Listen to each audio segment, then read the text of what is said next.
Jinange Sara Life no kuda moita Wa abuamu Alayamu Baba mi alaikasari bimi Gbogbo ibi táyé ti kọ̀ mí sílẹ̀ ẹ bá mi túnṣe bàbá mi àṣẹ àkọ́kọ́ tẹ́ ẹ pa o ẹgbẹ́ rẹ̀ dìde o àṣẹ olúwa fẹ́ mi èjìdé bàbá mi o àjàkùmọ̀ kárí láìláwù máa sáré mọ́ rábàlì kìsà kò sí jù ẹni ayé pápápá tó kọ̀ láti kú ọkùnrin ogun ọkọ oṣó ọkọ àjẹ́ ráyíká sálàmìrùmára báláyé kọ́dà àrùbílà inú mú má kálẹ̀ mú fàtìlì ọlọ́run fẹ́ mi èjìdé òye ajagunmọ̀ tábì wọ́n kì ọ́ bí ológun ẹrù wọ́n kì ọ́ bí ẹlẹ́fà èjì ọkùnrin láti mú gbọ́mọ̀sán kìjikìji ọmọ ajílàrọ̀ fi jàjà o kìnìún tí kì í jẹran kà sí àkọ́bí mọ́sọ̀ orímọ̀ládé ajagun káàbì orímọ̀ládé ọmọ tí wọ́n là ṣe o ọmọ ẹ̀yà ti pẹ̀yà ọmọkùn tí pẹ̀kùn tí fìwẹ̀ kùn ọ́ nínú ẹgbẹ́ rẹ̀ dìde. Fàṣẹ. Ẹ máa láì program ẹ máa bá mi ṣe ẹ máa bá mi lọ́ọ̀bù ẹ máa bá mi lọ́ọ̀bù ẹ máa lọ́ọ̀bù ẹ. Àjàkùmọ̀ kábí o. Wọ́n fúláàgì wọ́n fúláàgì. Rárá sílẹ̀ lọ́kọ̀ sílẹ̀ mọ̀ ń mọ̀ fọ́dílà ìmú fàtí A máa sọ tán lẹ́nìí. A máa sọ tán. Mo mú eléyìí 4th episode la wá ń sìn. Bala kọ́ọ̀lá yìí bari kádìrí Muhammadu sálàlá yìí ọjọ́ àṣẹ fẹ́mi èjìdé lónìí mọ̀ pàṣẹ láwọn ọ̀tá lórí. Ìyára bílá láyé mú mọ́ kọ́dírà mọ́ fásilájà. Tó wà bẹ́ẹ̀. Èjì ni wà èjìnà Máa bá mi lọ́ọ̀ program ẹ máa bá mi lọ́ọ̀bù ẹ. wọ́n sì kí ọ bí ẹlẹ́fà èdè ọlọ́run ajagun Máa tẹ̀. káàbì. Náírà balẹ̀ àlàyé musa tìlẹ̀ araba. Ọlọ́run orímọ̀ládé o. Ọlọ́run fẹ́mi èjìdé o. Ọmọ nípẹ̀rí bàbá. Èmi àbọ̀ sí ọmọ ológo kéèké. Fẹ́mi èjìdé o. Máa láìkẹ̀ lọ máa lọ́ọ̀bù ẹ. Ó tún ti pàṣẹ. Ó tún Wọ́n ti flag ẹ̀. pàṣẹ. Wọ́n flag ẹ̀. Ẹ má wọrí. A máa ṣe tán. Ọlọ́run fẹ́ mi Máa bá mi lọ́ọ̀bù ẹ máa láìkẹ̀. ó tún ti pàṣẹ. Bàálí aláhìmù mọ́fàtìlì ṣá alimu wá alimu wá ọ̀sá rábàlẹ̀ àgọ́ rábà ríbí mímú mọ́kúra. Ẹ máa sọ̀rọ̀ lọ. Àfọ́jú Mo máa parí sáà. program yìí. Wá gbọ́ ọ̀rọ̀ bàbá mi o. Ọlọ́run fẹ́ mi èjìdé o. Afọ́jú ọbẹ̀ oríran. Bá mi lọ́ọ̀ program ẹ bá mi lọ́ọ̀bù ẹ. Ọbẹ̀ ó gbọ́rọ̀. Arọ ó sì rìn. Jí mú àmọ́ ní kàkàkà àkàǹgbé àkàǹgbé Máa bá mi lọ́ọ̀bù ẹ. Máa lọ́ọ̀bù ẹ. Àjẹ́ tó polongo títí. Ó yí padà o. Ìwọ lọmọ ajílábí sọ̀rọ̀ akílẹ̀nu bàbá mi fẹ́mi èjìdé. Ìwọ ó tún ti pàṣẹ. Máa láìkẹ̀ máa lọ́ọ̀bù ẹ máa lọ́ọ̀bù ẹ. Ó tún ti pàṣẹ. Ọlọ́run fẹ́ mi èjìdé o. Ó tún ti pàṣẹ.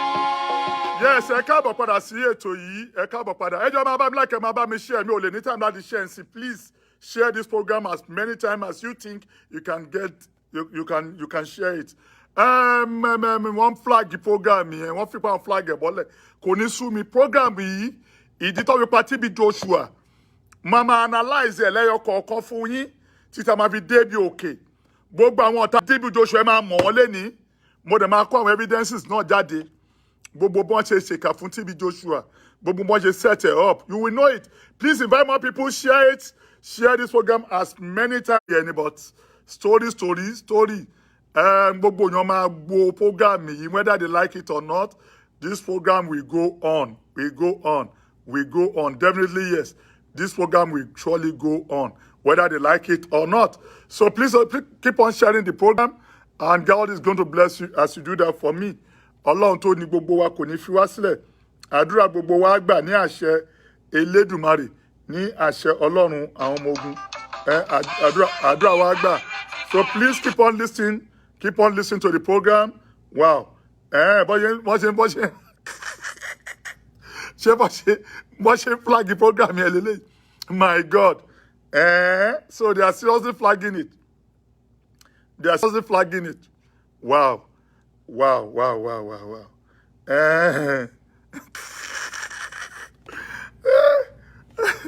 àṣírí wọn máa tú ẹ fọkàn yín balẹ̀ yes mo fẹ́ kẹ́ ẹ wo ẹ má sinmi wọ́n ní owó ẹ máa gbọ́ àwọn ní owó àwa ní ẹnu èyí mọ̀ pé wọ́n máa kó àwọn ọmọ sórí èyí mọ̀ pé wọ́n máa kó àwọn ọmọ wọn sí orí kíló kẹ̀kọ́ máa flag ẹ̀ but ẹ má bẹ̀rù ẹ̀yẹn ṣáà máa bá mi live program ẹ má bá mi share kò ní sú mi wọ́n ní kì í sú mi o kì í rẹ̀ mí o èmi ìrajà kọ́mọnú rẹ̀ máa jí èmi ìrajà kọ́mọnú rẹ̀ máa jí kì í sú mi o kì í rẹ̀ mí o èmi ìrajà kọ́mọnú rẹ̀ máa jí ẹ má bá mi share program ọ̀dọ̀ Òkótíè mo wà ọ̀dọ̀ Òkótíè ni mo wà mo fi eléyìí ṣe part 4 èyí tí mo fẹ́ ṣe ń sìn part 4 ẹ mọ̀ pọ́n di flag part 3 part 4 ni mo wà ń sìn ó máa lọ sí part 20 ìdí tó fi pa TB Joshua àwọn tó set ẹ̀ up àwọn Pentecostal tó set TB Joshua up mo máa sọ̀rọ̀ ní pẹ̀lẹ́ ni ẹ máa bá mi lọ program ẹ má tí ì sinmi ẹ máa bá mi lọ ẹ̀ ẹ máa bá mi lọ program yẹn a máa sọ bọ́yẹ pa TB Joshua lẹ́ni a máa sọ bọ́yẹ máa invite àwọn èèyàn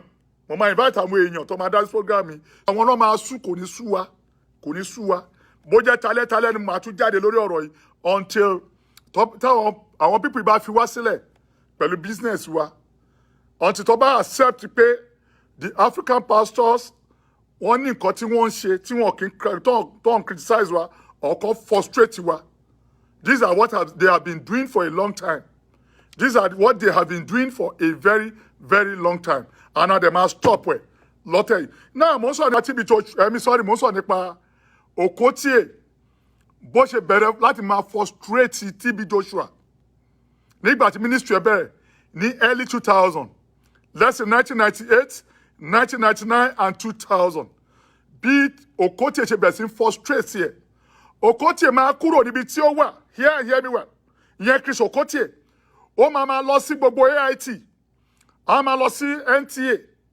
a máa lọ sọ oríṣiríṣi ọ̀rọ̀ a máa lọ castigate ẹ̀ and ní ìgbà yẹn àwọn Pentecostal wọ́n mọ̀ pé Ọlọ́run tó lo TB Joshua Ọlọ́run òtítọ́ ni mo fẹ́ kẹ́ rántí kinní kan ẹ̀yin tí ẹ gbàgbé àwọn tó kọ́kọ́ bẹ̀rẹ̀ healing and miracle ní Nàìjíríà àwọn tó bẹ̀rẹ̀ healing miracle ó bẹ̀ látòrí Ìdáhọ́sà Ayọ̀ Orífájàfọ̀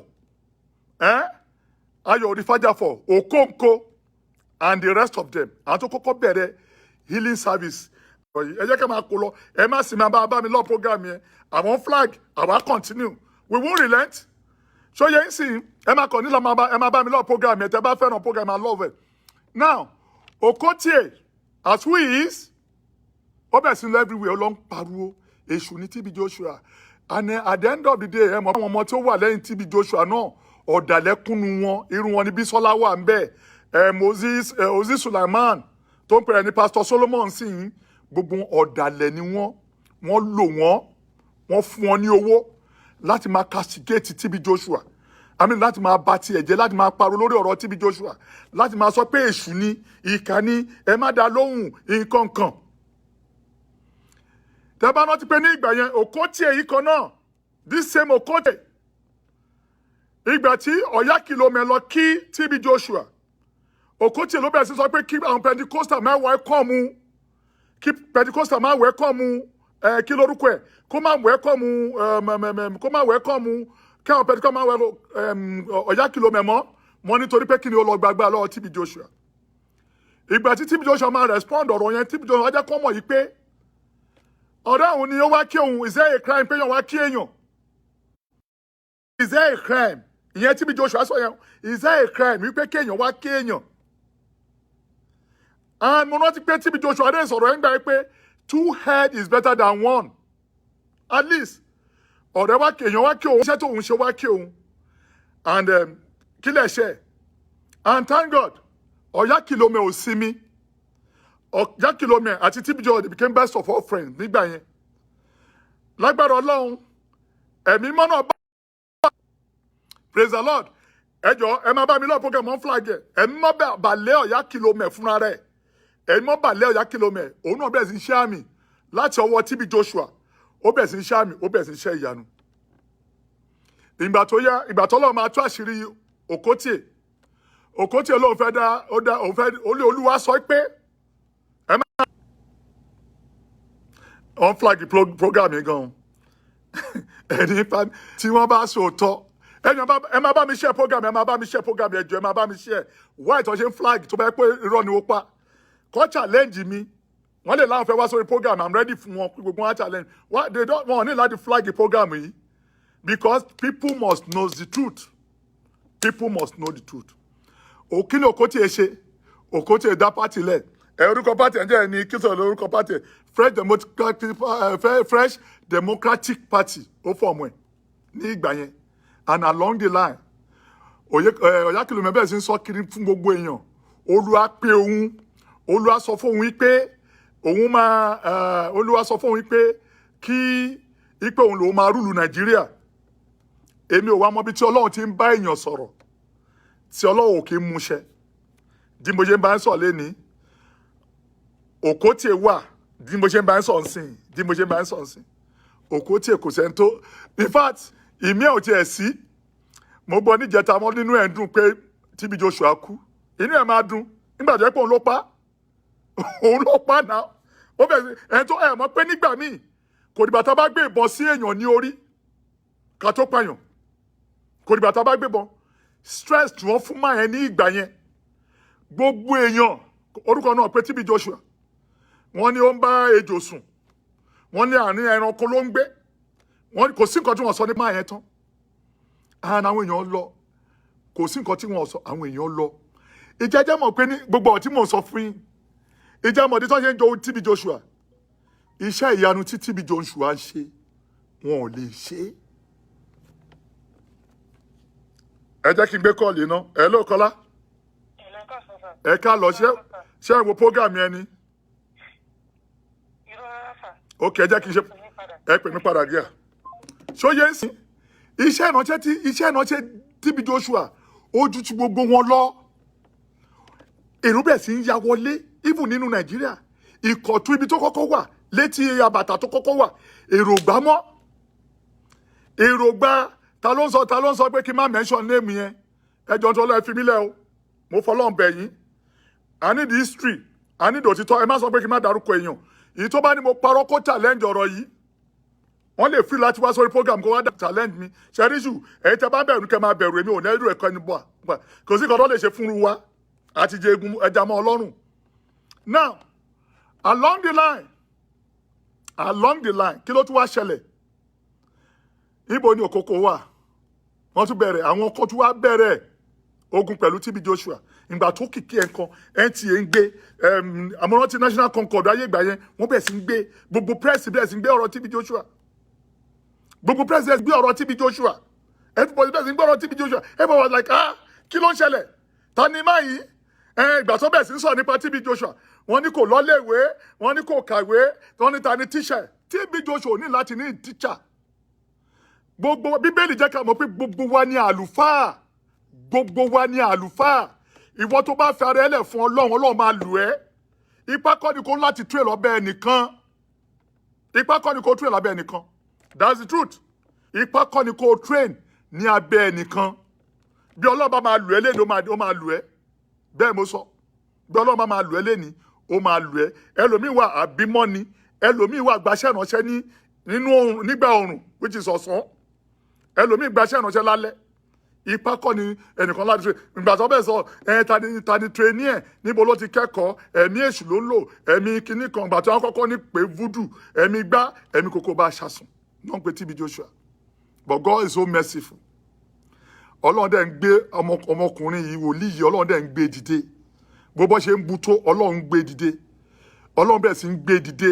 Bó bọ́ ṣe ń sọ̀rọ̀ ẹ̀, ìgbà tó yá, mo ń ṣe program ní AIT àti NTA lórí miracle.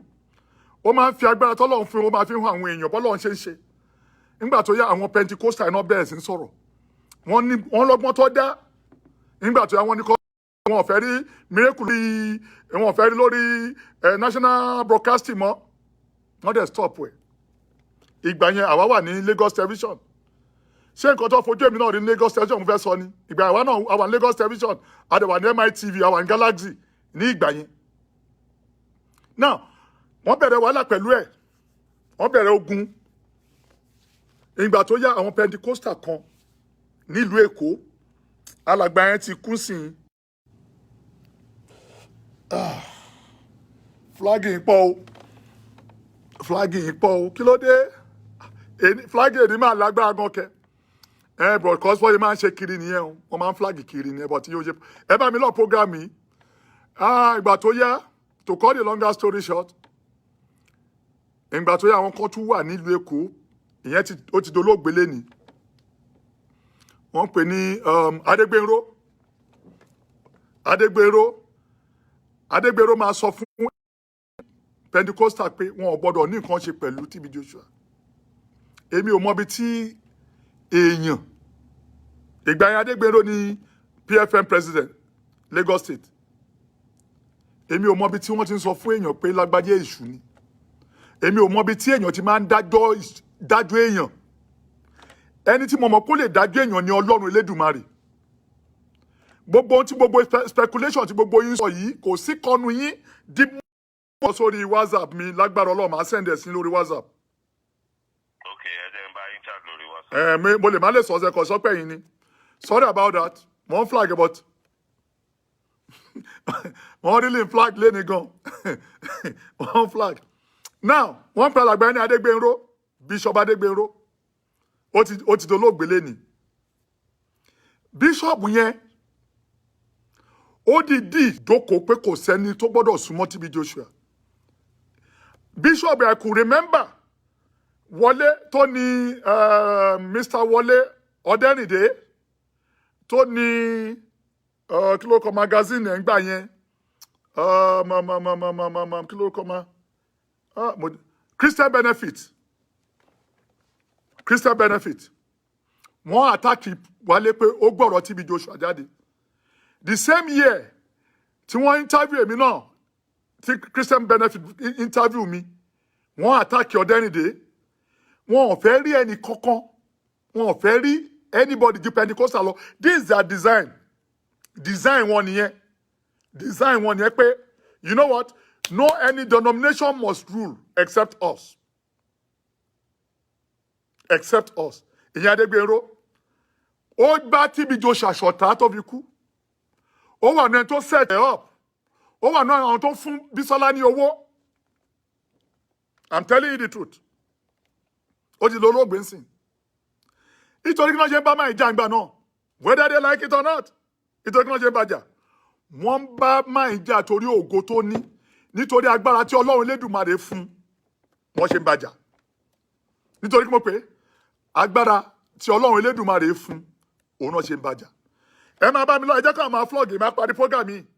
Máa parí ẹ jẹ́ kó máa flag, ẹ máa parí program, I know that for sure. Tèmi máa parí ẹ, máa tún bẹ̀rẹ̀ mí lọ́la.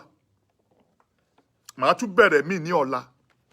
Ọ̀ǹtì tí wọ́n bá lè ṣe so agbẹjẹ́mọ́wọ́ kó fi wálẹ̀ tó bá fi wálẹ̀ kò sí wàhálà máa yìí sin tó tẹ̀ wá ń dùn mí ni pé inú àwọn kan dùn kó kú wọ́n tún celebrate ẹ̀ mo rí alàgbà kan ní ìlú Uganda tó ń sọ pé inú òun dùn kó ti pé wizard kú even tẹ́ bá rántí ìwé mímọ́ Ọlọ́run alààyè tẹ́ bá rántí bíbélì nígbà tí Jésù tó ń lé àwọn ẹ̀mí èṣù tó ṣe kíní kan tó ń lajú afọ́jú tó ń ju èkúdè jẹ́mọ́ táwọn ọ̀tá Jésù sọ wọ́n lẹ́mí òkùnkùn ló ń lò ẹ̀mọ́ tí Jésù fi dá wọn lóhùn Jésù wá béèrè lọ́wọ́ wọn pé ṣẹ́mi òkùnkùn lè lé ẹ̀mí òkùnkùn jáde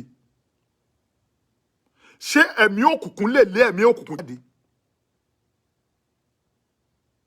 because n tá n pè lẹ́mí òkùnkùn wọ́n ní olè ni wọ́n ní ọlọ́ṣà ni wọ́n ní abatẹnjẹ wọ́n ní àjẹ́ ni àjẹ́ kan ò ní gbọ́ iṣẹ́ nǹkan tó ń pè ní àjẹ́ tó ń jẹyàn tábàwádẹ tó ń gbàyàn tí wọ́n dè mọ́lẹ̀ ẹ má pè ní kí lórúkọ ẹ̀ but àwọn Pentecostal fẹ́ rí bẹ́ẹ̀ they keep on attacking this man keep on attacking this man keep on attacking him wọ́n dẹ̀ frustrate ẹ̀ to any level now ẹ jẹ́ kí n wá go kí n tún lọ kúrò níbẹ̀ ọ̀dọ̀ Adégbònrò bóyá ẹ ti gbàgbé ṣe rántí máa nǹkan tí wọ́n ń pè ní Òbẹ́ńbé ó ti kú sí àti ó kú ní 2019 ṣe rántí Òbẹ́ńbé abẹ́tí gbàgbé Òbẹ́ńbé Bishop Òbẹ́ńbé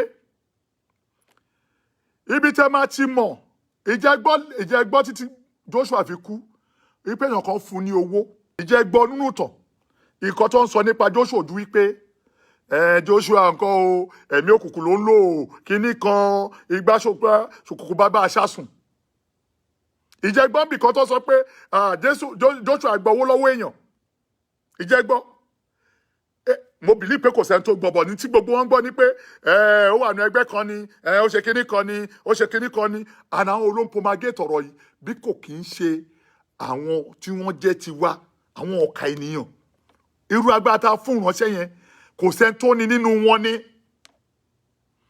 ẹ jẹ́ ká sọ̀rọ̀ nípa Òbẹ́ńbé Bishop Òbẹ́ńbé Joseph Òbẹ́ńbé ìjẹ́ tí ẹ̀gbọ́n pé Pentecostal sọ̀rọ̀ nípa ìjẹ́ ẹ̀gbọ́n rí pé Òbẹ́ńbé lu jìbìtì ní 2005 wọ́n bo kíní ẹ̀ mọ́ra wọn lára wọ́n bò ó wọn jẹ́ kọ́rọ̀ ẹ̀ jáde but àṣírí yẹn tú wọ́n bu ọ̀rọ̀ ẹ̀ mọ́lẹ̀ Òbẹ́ńbé gba $4 million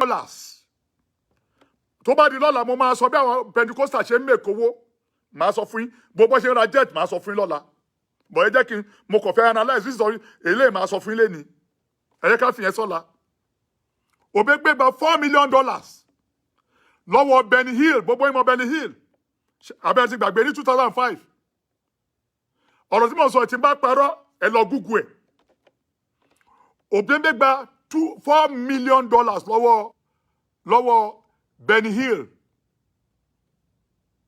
wípé òun á help ẹ̀ Pentecostal àwọn tí mo dárúkọ yó òun máa help ẹ̀ òun máa make sure pé òun kó èrò jọ at least Benny Hill máa rí èrò bí 1 million praise the Lord praise the living Jesus Christ ṣe wà ń bẹ̀ Benny Hill máa rí èrò 1 million ó gba 4 million lọ́wọ́ ẹ̀ ipò máa bá fi kéèrò wá kí ni Benny Hill ṣe kí ni Òbẹ́ńbé ṣe Òbẹ́ńbé kó owó yẹn sí àpò wọ́n wá lo Adébóyè ti redeem wọ́n wá ní ọ̀dọ̀ Adébóyè náà máa lò Òbẹ́ńbé kó owó sápò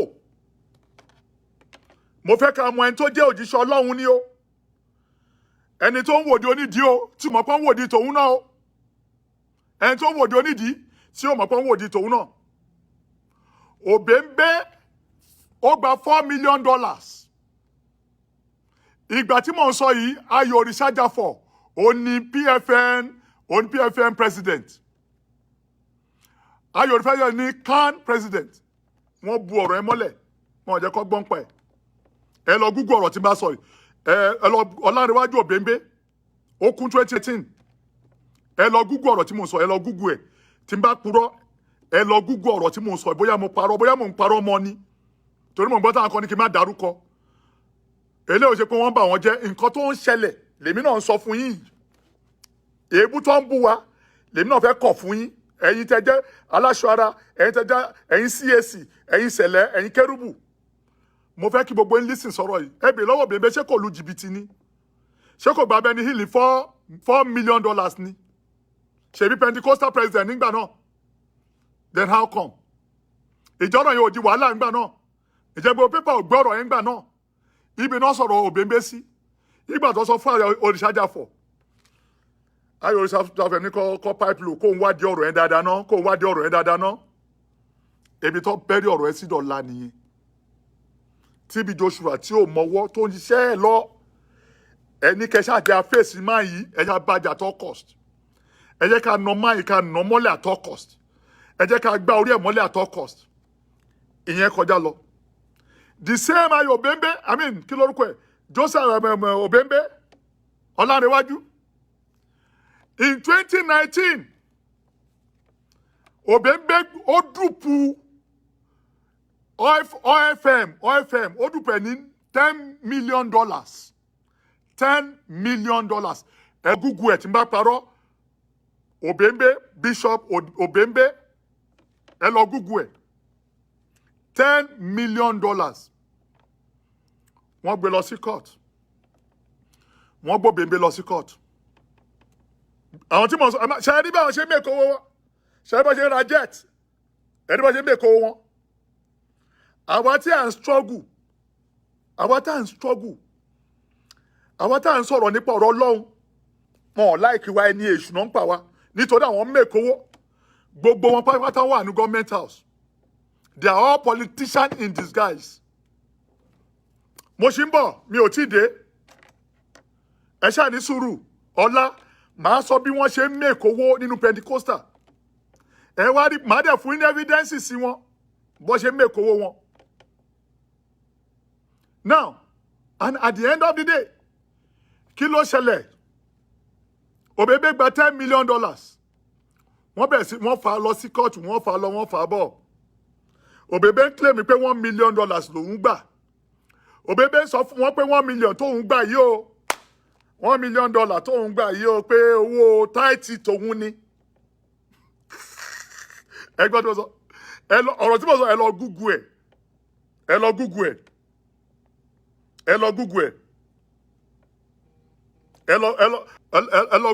Ọlánrewájú Obembe Bishop Ọlánrewájú Obembe ta ló ń pè mí ṣe hello kọ́là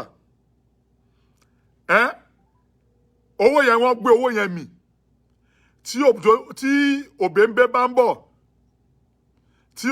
ń bọ̀ hello sir. Yes ma. Sir, I think I saw nípa Bísọ́lá yẹn. That girl is evil. No, mo ṣì ń bọ̀ lórí ọ̀dọ́ la mo Bísọ́lá wá bẹ̀ mí ní àló Bísọ́lá wá bẹ̀ mí mo ṣì ń bọ̀ lórí ẹ̀ mo ń bọ̀ ẹ jẹ́ kí n parí eléyìí náà now ẹ jẹ́ ká fi ẹlẹ́sẹ̀gbẹ́ kan Obembe gba million bí wọ́n ṣe mẹ́kọ̀ owó wọn nìyẹn àwọn náà ń ṣe evil àwọn náà máa sọ pé àwọn aládùúrà ń ṣe evil àwọn náà máa sọ pé àwọn CAC ń ṣe evil àwọn náà máa sọ pé àwọn sẹ̀lẹ̀ evil man ni wọ́n àwọn náà máa sọ pé occultist ni wá wàràzì tó ń ṣe ò make sense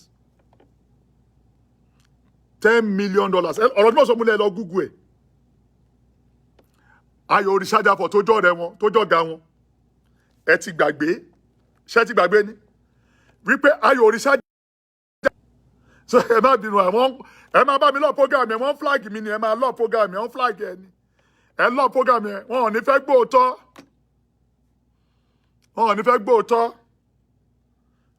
gbóòótọ́ are you with me wọn ò ní fẹ́ gbóòótọ́ mo máa tó ṣí ojú òpó sílẹ̀ ẹ jẹ́ kí n parí ọ̀rọ̀ ìtorí ọ̀la màá tún kọ̀ntínú irú ìránṣẹ́ tó sọ ń sìn mo máa tún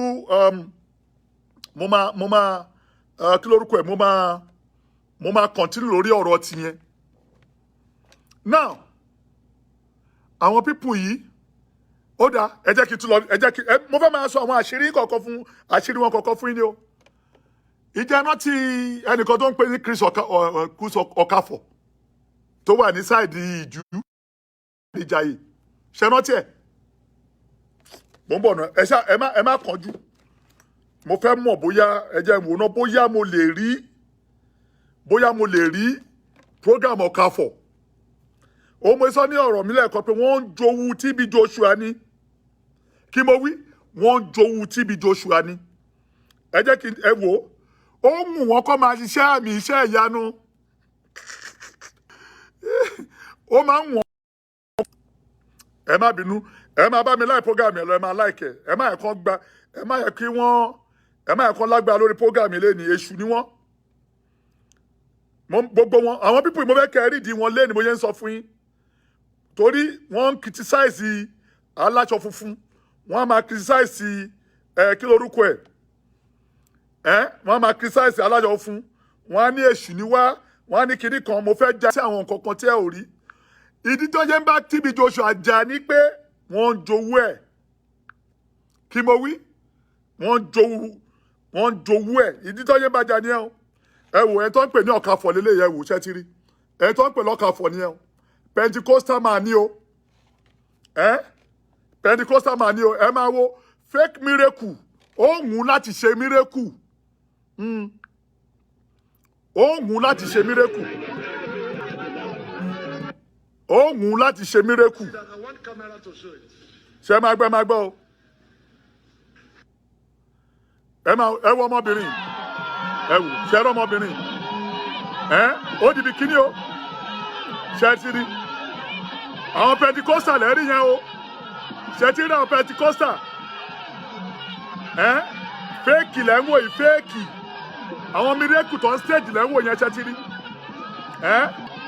ṣe ti rí ẹ ní sùúrù ẹ máa rí wọn ẹ wò ọ̀kafọ̀ lélẹ́yìí. Can you see that? I want camera to show it. ṣé ń gbọ́ ẹgbọ́n kan tí ẹ máa gbọ́ nǹkan tí ọ̀kafọ̀ sọ ń bẹ̀ yẹn ẹ máa gbọ́ fake. They told you that they don't see anything like bone there. ṣé ti rí ọ̀kafọ̀ ló ń sọ̀rọ̀ yẹn o.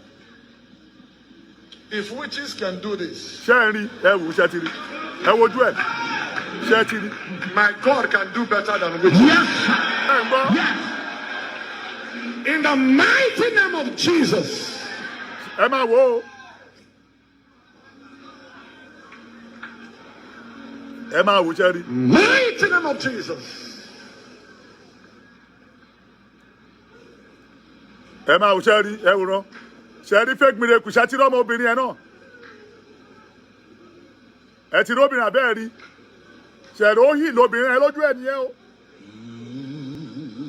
ṣe ẹ rí bó ṣe ń ṣe ẹ ti rí bó ṣe ń ṣe bẹ̀ yẹn Pentecostal pastor ni o òun mo sọ pé nǹkan tí TB Joshua ń ṣe ń wù wọ́n.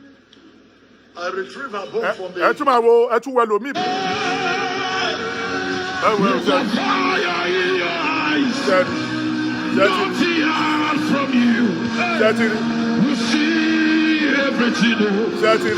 Even the deepest secret of men know. These people.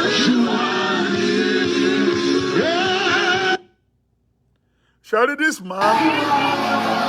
Ẹ tún wo bòmí Pentecostal nìyẹn o ibòmí tún lélẹ́yìí o ẹ wo ibòmí tún lélẹ́yìí o ṣe rí pé apá ọmọ ẹnìkan náà ń ṣò ṣe ti rí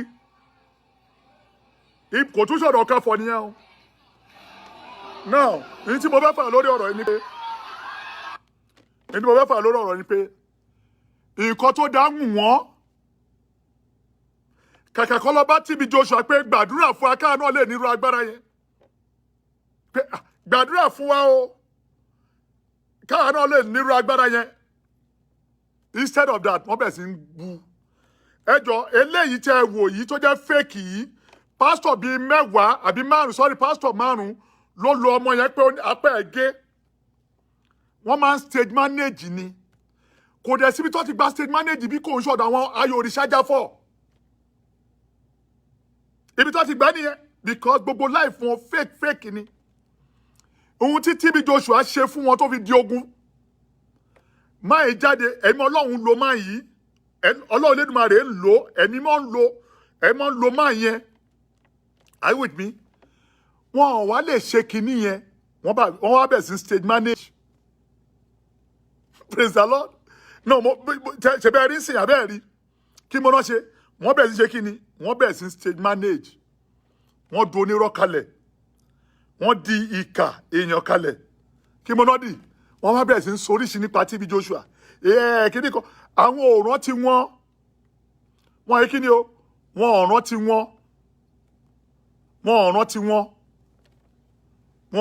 tí wọ́n ẹni ẹlẹ́ni ní wọ́n rántí ẹni ẹlẹ́ni náà sọ̀rọ̀ láì dá wọ́n ní TB Joshua wọ́n ní ẹ̀mí òkùnkùn ló lò ó dàbí alàgbà kan tó pè mí lẹ́ẹ̀kan ó ní bàbá ó ní ìyẹn pè mí láti ìlú Canada ó ní bàbá ó ní tó bá sọ pé TB Joshua ń ṣe nǹkan ó ń ṣe kà òun gbàdúrà kí irú kà tó ń ṣe tó fi ní láàrin yẹn kóun náà nírú ẹ̀ àwọn eléyìí ò lè ní they are all thieves arm robber gidi ni wọ́n ẹ wo arm robber gidi ni wọ́n tẹ́ bá dé church Okonkwo mo ṣe ń sọ̀rọ̀ yìí Okafor láàárọ̀ lọ́sàn-án lálẹ́ tẹ́ bá dé church Sunday every second náà ń gbowó tó bá máa jónu church wàá gbowó tó bá máa rìn owó ni because owó náà fi build life wọn owó náà fi parọ́ fún yín and ẹ wọ́n mọ tó funny Okafor wá wise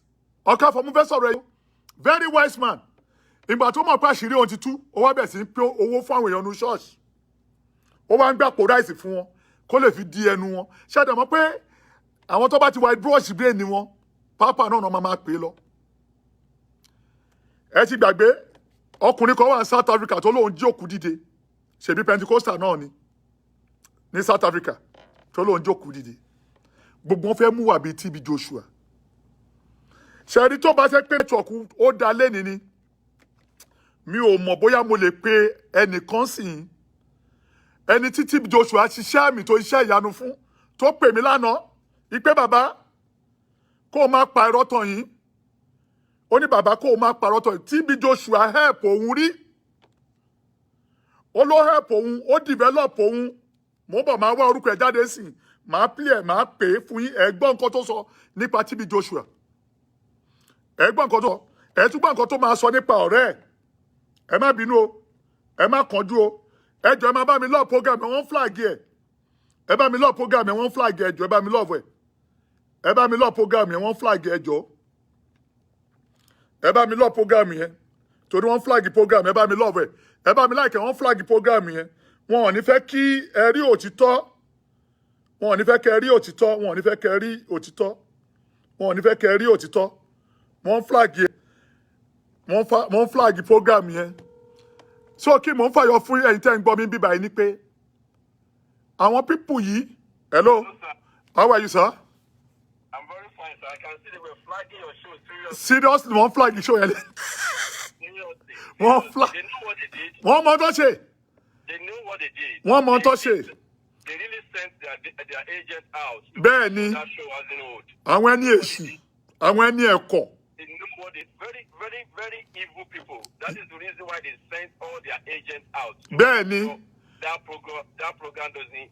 No matter anyhow we share or we press love, they were so many. exactly. They know what they were doing. They flag up that program. They know what they do. The program is on. We are on now. As you are talking, you are online. Like people are watching you. People are listening to you now. All right, sir. They know what they did, and there is something I want you to know.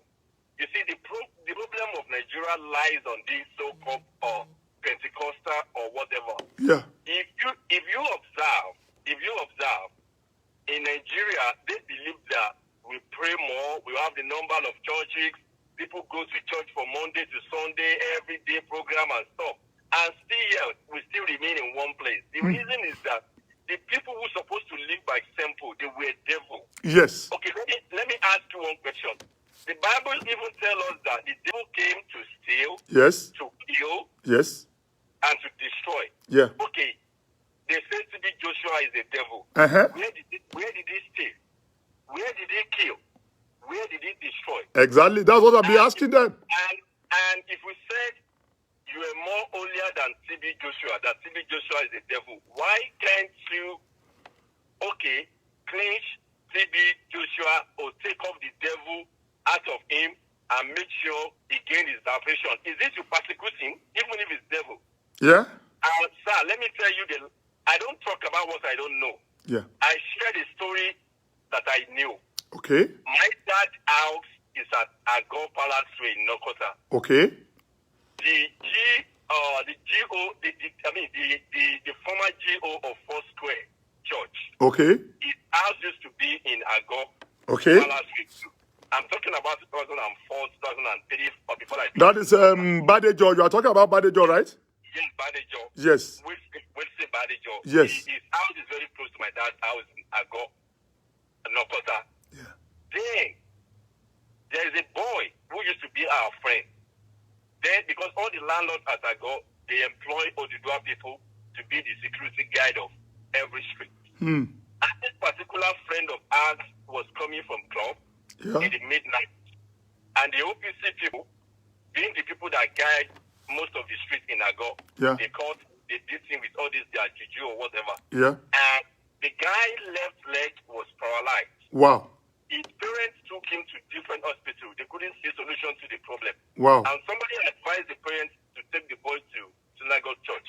Yeah. That was my first time in that church because we've been brainwashed that this man is a devil, nobody should go to his church. And when somebody told us that they should take boy to Synagogue, we were so young then, we were like, oh, let us use this opportunity to go to that church and see exactly what they were doing there. And we went there with the boy. On getting there, we couldn't even see the man himself. They just give the boy. I mean, the boy that have his left leg paralyzed. Yes. They gave him a sachet of water. They asked him to drink part of the water and at the same time throw part of the water onto the leg. Yeah. And to my surprise, wow. This guy ill. Nothing like maybe juju. No, just only water. And this guy is. So since then, I changed my perfection towards this TB Joshua. And then, let me tell you something. They killed TB Joshua 2014. The day they make a strange aeroplane fly on TB Joshua building and kill over 150 people. Yes. That was the day they killed that man. Yes. They did everything to make sure that man died. Even for TB Joshua to even die at 57, to glory be to God. Tell me, even if you have, hello sir. I'm listening. Go ahead. Even if you have, if you have 10 siblings, and 9 out of 10 go against one person, you won't survive it. Exactly. It's not easy. Thousands of people go against one person, all in the name of jealousy. Jealousy.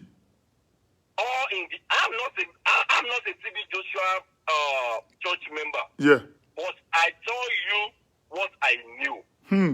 The church is very close to our house. I can testify to you how helpful is this man to people that live within his. Wow. Territory. Not even only that. Did you know the number of people that this man church attracts worldwide? Worldwide. Did you know the amount of money this man makes for the Nigerian government? Yes. Okay. Let me chip a minute, please. Let me chip in. Do you know that when the Libya enslaved our children, TB Joshua he chartered flights and picked over 230 people, which none of our Pentecostal pastor or whatsoever pastor did in Nigeria. When there was a time when there's a big problem concerning when Libya was maiming and killing people, the Nigerian government cannot participate. TB Joshua single-handedly paid for charter flight to. What do you say? It was because of that. The then late Yaradua recognized the man and gave him, I think, OFR. OFR, yes. And despite that man did not even go himself. He sent his wife to go and receive the award. Exactly. And it was after many years, the man even revealed it to his member that he got OFR from Yaradua. Yes. Even sent it out. Yes. If it is these so-called that call themselves saints, all the world we know that they've been honored by the president. There are a lot of things they did. There are a lot of things they did that are the secret to kill this. I can tell you.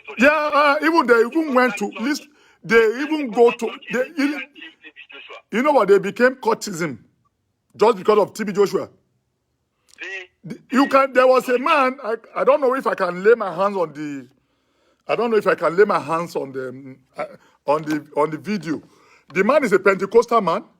He come to synagogue and testify that our people, the powerful Pentecostal, will not allow us to know the truth. Hello? I'm hearing you, sir. Look, this is the level they go to. This is the level they went to destroy that man. You see, They did. I heard some people were saying, the can, whatever in Nigeria should send the condolence to TB Joshua. Nobody need their fucking condolence. Look, let me tell you, the president of Khan is a former PFN. The president of Khan now is a former PFN. And it's true, is this the Hausa? No. Are you researcher for? That you got that slot. That guy is a former, I think it's from Four Square, sort of. So these people they didn't like TB Joshua whatsoever. So nobody should even talk about that. They don't like him. Everybody know the kind of war they wage against this man. Mm-hmm. They sponsor so many people. Mm-hmm. They bribe so many people. Yes. To make sure they bastardize his name. They wrote so many petitions to different countries. Everywhere. And paint that man blue, black before everybody. Mm-hmm. But despite all that, God still back this man. Yes. So for somebody like TB Joshua to die at 57, people should begin to sing and give glory to God. Amen. Because they don't even expect that man to live up to 40 years. Mm-hmm. Because only one man, almost everybody in this so-called Pentecostal, only one man. Only one man. Only one man. Do you know why I have to come out? I knew another person by the grace of God will come up. They will attack the person as well. Anybody that come up that is not from Pentecostalism. One thing they forget. If we kill one TB Joshua, 50 TB Joshua will still come. That is it. That is one thing they forget. That is it. Okay. See, we can't even count the kind of assistance this man is render to the hopeless people. Yeah. And these so-called saints, they can't even do the quarter of what that man is No, doing. they didn't. Okay, do you know one thing? Do you know? Let me chip in. Do you know that TB Joshua didn't have jets? He has no secondary school. And TB Joshua give scholarship to many people in his own money. He give over thousands of people scholarship. But to them, they have a university that common man cannot come to their university, even the secondary school, not to talk of their primary school or nursery school or whatever, then they give to it. Look, to me, I see Pentecostalism or Pentecostal or whatsoever they give it to it. I see them as a businessman. Maybe you don't know. Let me talk about Oyedepo. You know Oyedepo very well. Do you know him? Have you ever heard about Bishop Oyedepo? The winner. Winner, good. Oyedepo happens to be Cherub and Seraphim. He is, I think, his position in Cherub and Seraphim was senior apostle in Kaduna. He heard about what's the name of this man? The man I mentioned that they call God General. What's his name? He heard about him in Kaduna. He went there. The man ordained him. Ever since then, Oyedepo found his own church. Are you with me? Yes, sir. Found his own church. But along the line, this is where I'm going. Do you know up to today, Oyedepo cannot come out and tell the world that he started his ministry as a Cherub and Seraphim? Because he knew if he says it, people were against him. You get what I'm saying? They know what they were doing. They were more or less businessmen. Uh-huh. I don't believe it. That is why you see Femi Falana said, the son said, you are not just open business centers. That's it. You are open more business centers. That is it. Take a look at it. Oh, Bessie, thank you, Bessie. Idahosa, thank you. That is how it looked like. Like they will open more business centers. That is it. Now, does your Bible even teach you to hate somebody? Oh. Where is in the Bible? Where is in the Bible that your Bible said hate this person because you feel like, oh, this man is not educated. Where did he get all this things and something like that? Are you questioning God? Even if we say this man is using a charm or whatever, who created everything? Is he not? It's not God. Okay, are you now telling me that this man have another God? Oh. Well, that's what I don't understand. Okay, if you say, okay, this man is evil, this man is this, does he use his evil to kill people? Somebody is using his evil to eat. He cannot take evil to heal evil. It is impossible. Yeah, that's it. Somebody is using a meat power to heal to make the blind man, do all kind of help with it. So what is your problem about that? He never come to you that he needed something. He's being on his lane. Despite all that, you guys wage war against him to the extent that you make sure they killed TB Joshua 2014. Yeah, even if you look, they know about what happened to that man that time. You know the funniest thing, even when this man died, you can see them and now all the social network clapping and dancing. They were so happy that this man died. You see, those ones, there's one thing, if we check the life of those ones that were clapping and dancing and stuff, even when it comes to, ministration and stuff like that, they're not even up to the Joshua standard. No. It's not those ones talking. I don't even pay attention to those ones. No. I don't even... you see, it's just like when you compare, when you compare Nigeria with America. Is it those one swine from Uganda or whatever that is talking that is, I don't even listen to people like that. I don't listen to people like that because you can't even stand, the last person in TB Joshua, Dr. TB Joshua himself. But despite how big is that man humble himself to the extent of, I saw him place the numbers of a bag of rice on his head. How many of them can do that? No, none of them. TB Joshua go to, even beyond Nigeria, to render assistance to the people that need all kind of stuff. You don't see this man, doesn't have too much brand, just only his church, he's doing his thing. What is the problem there? Allow me, please. Allow me, about me pin number here, about me get number ready. Go ahead, I'm listening to you. And they make sure 2014, their plan was that, okay, when we attack you, the government is going to close down that church. I tell you that make sure they disturb Jonathan to close up the church. But their plan do not work. The one thing I know, their end is coming very soon. Very soon. Thank you very much. Thank you so much. I do appreciate you. Please to call the number if you can call direct or call. Sorry, don't call the WhatsApp now. You can call me on my Nigerian number +1. Please call me direct because there's no way my WhatsApp is not working now. You call +1240 +1240 377 6387 +1240 377 6387. Let's discuss. And if you know you cannot, you can +234 80 371 84328 +1234 80 +1234 80 371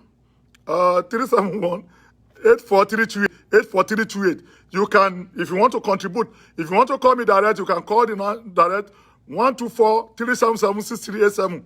Or if you want to call me on WhatsApp, +234 80 371 84328. Yeah. Ayola. Okay, you can call me because my WhatsApp is not working now. So there's no way I can take your WhatsApp. But if you want to call direct, you can call my number +2. If you want to call direct, yes, somebody is calling. Let me hear you. Hello, caller. Hello.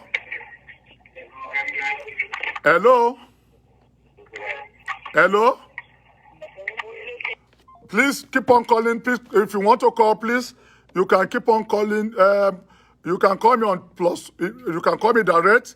But if you want to call me on WhatsApp, +234 80 371 +234 80 371 84328. That is Nigerian number. You can call me on that. Or you call me direct +1240 377 6387.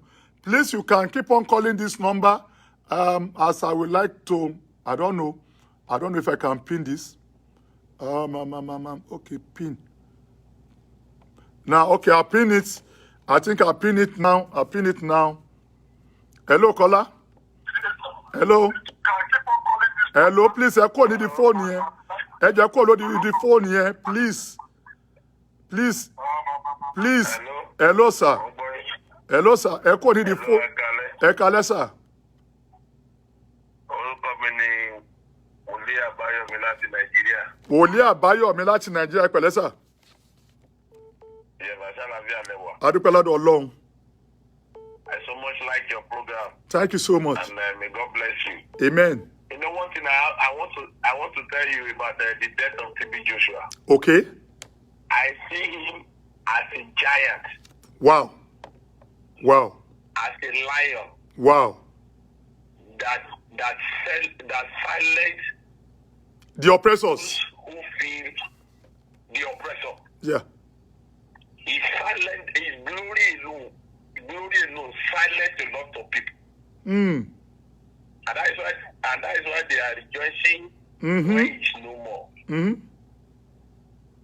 I pray one prayer today that Olúwa fún mi lógo tó máa pa àwọn ọ̀tá mi lẹ́nu. Àmín Jésù. Àmín Jésù. Àmín Jésù. Àmín Jésù. That type of glory that, when you died and people were rejoicing. Definitely your presence on earth. Matter most. Your presence on earth is a threat to them. Exactly. So his presence while on earth is a threat to those who are like Opote, like those pastors from Uganda, like Apostle Suleiman. Let me tell you, when we lost Babara in Celestia, we have not seen someone like Babara. You are right. A lot of glory, they want to be like Babara. Ko possible. So they can never, if they are thinking that maybe people that have been going to synagogue church will come to their church, they can never go there because they can never be like TB Joshua. Láì tó bá àwọn tó bá lọ sí church wọ́n sì alàgbà. Ẹni tó bá lọ church wọ́n sì wọ́n fẹ́ gbowó lọ́wọ́ ẹ̀ ni. Gbogbo ẹni tó bá kò ọ̀dọ̀ TB Joshua bá náà fẹ́ lọ church wọ́n fẹ́ gbowó ni. Ẹ mọ̀ nǹkan tó múnú wọn dùn ni. Ẹni tó ń ba business wa jẹ́ ti kú. God bless you. Ẹni tó ba business wọn jẹ́ ti jáde láyé.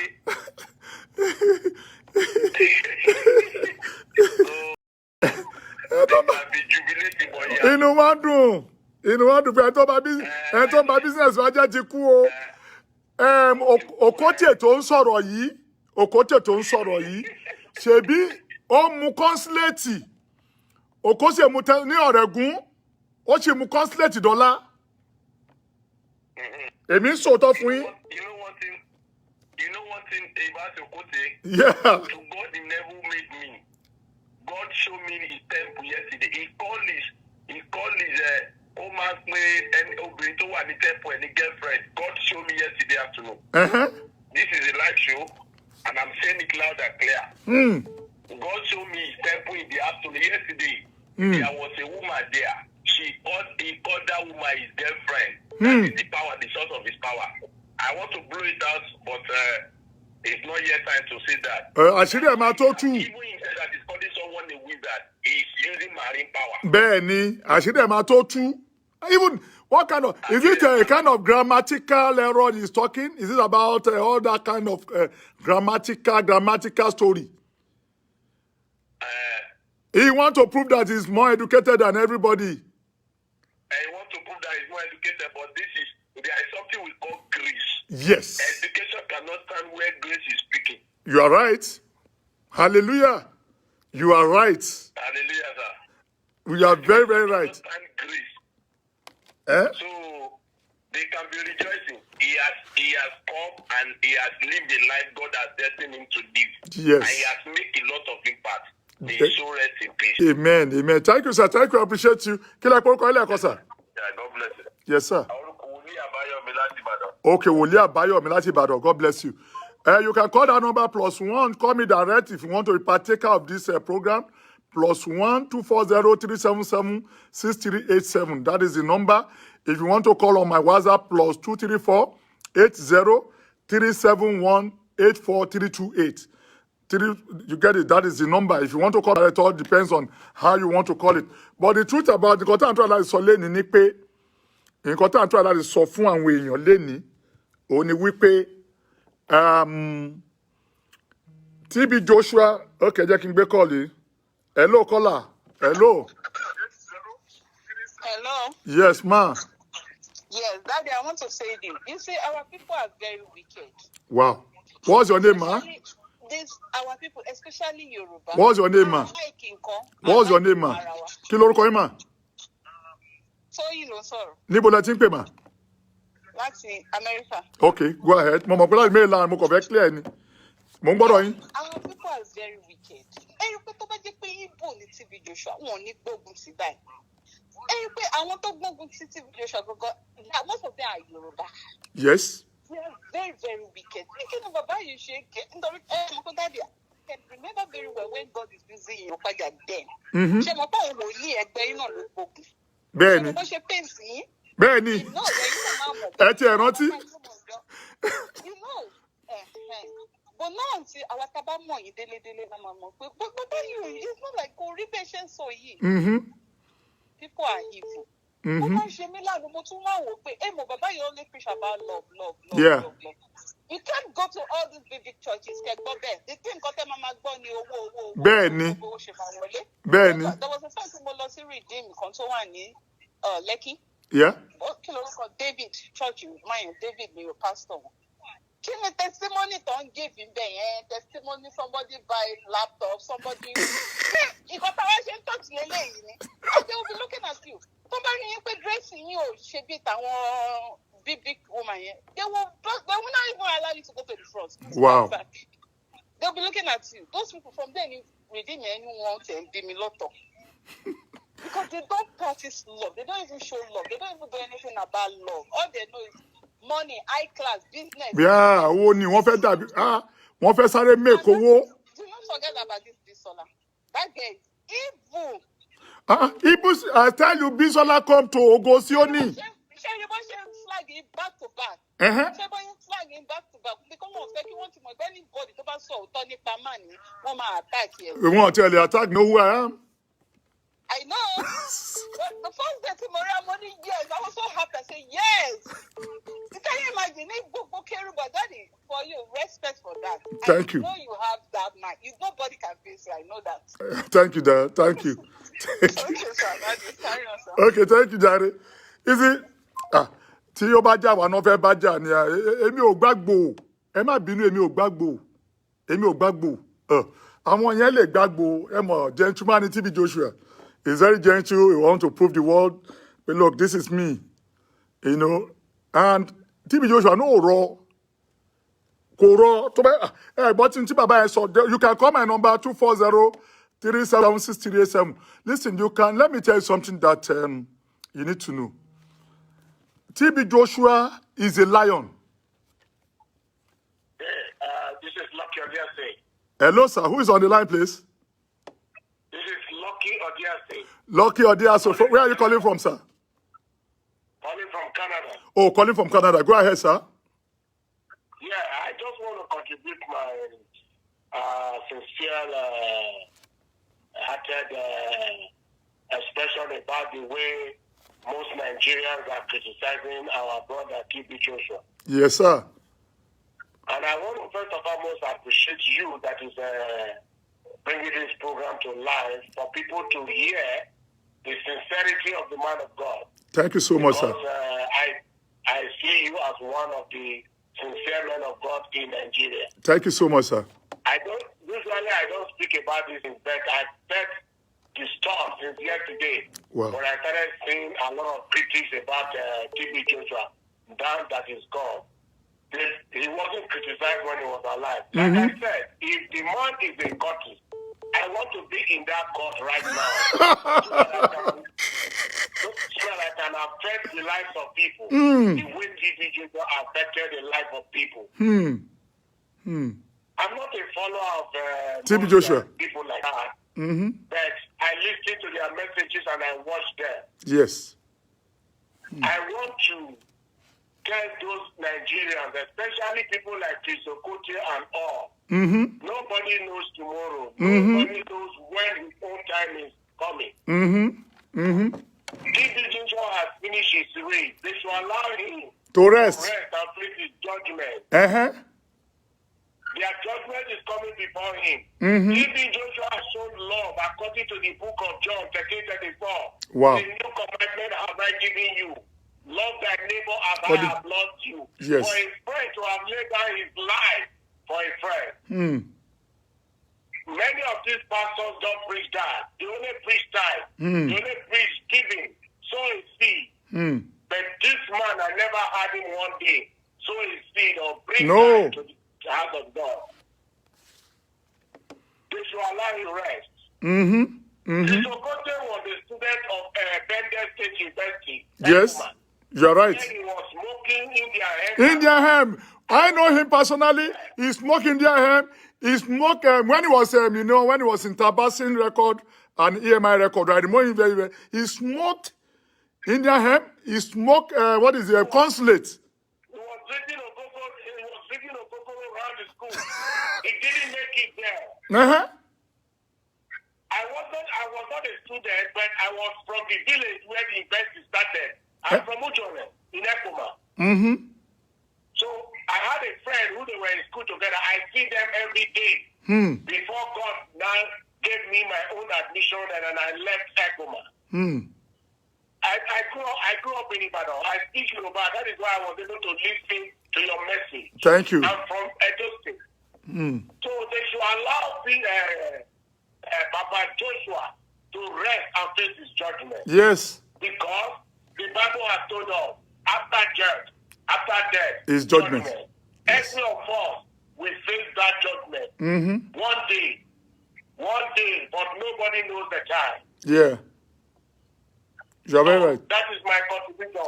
And I want to appreciate you for this program. Thank you so much. I want to really appreciate you. God will give you the strength. God will give you the power. God Amen. will continue to grant you Amen. His blessings and His favor. Amen. Continue to tell His word, the truth. Amen. About God and His followers. Amen. Thank you so much. I do appreciate you. Any person that knows his God should tell me. I want to join it. The truth about it is that you see, when you are being gifted, if you go back to the book of 1 Corinthians chapter 12, there are different kind of gifts. There's healing gifts, and all these gifts are there. So the truth is this. Exactly. So nobody should even think maybe he's into anything. And you know what? The funniest thing about this man is this. He proved them wrong. He proved them wrong. And all of these people, most of these people, they are into cults. And they are, in other words, they are 419s.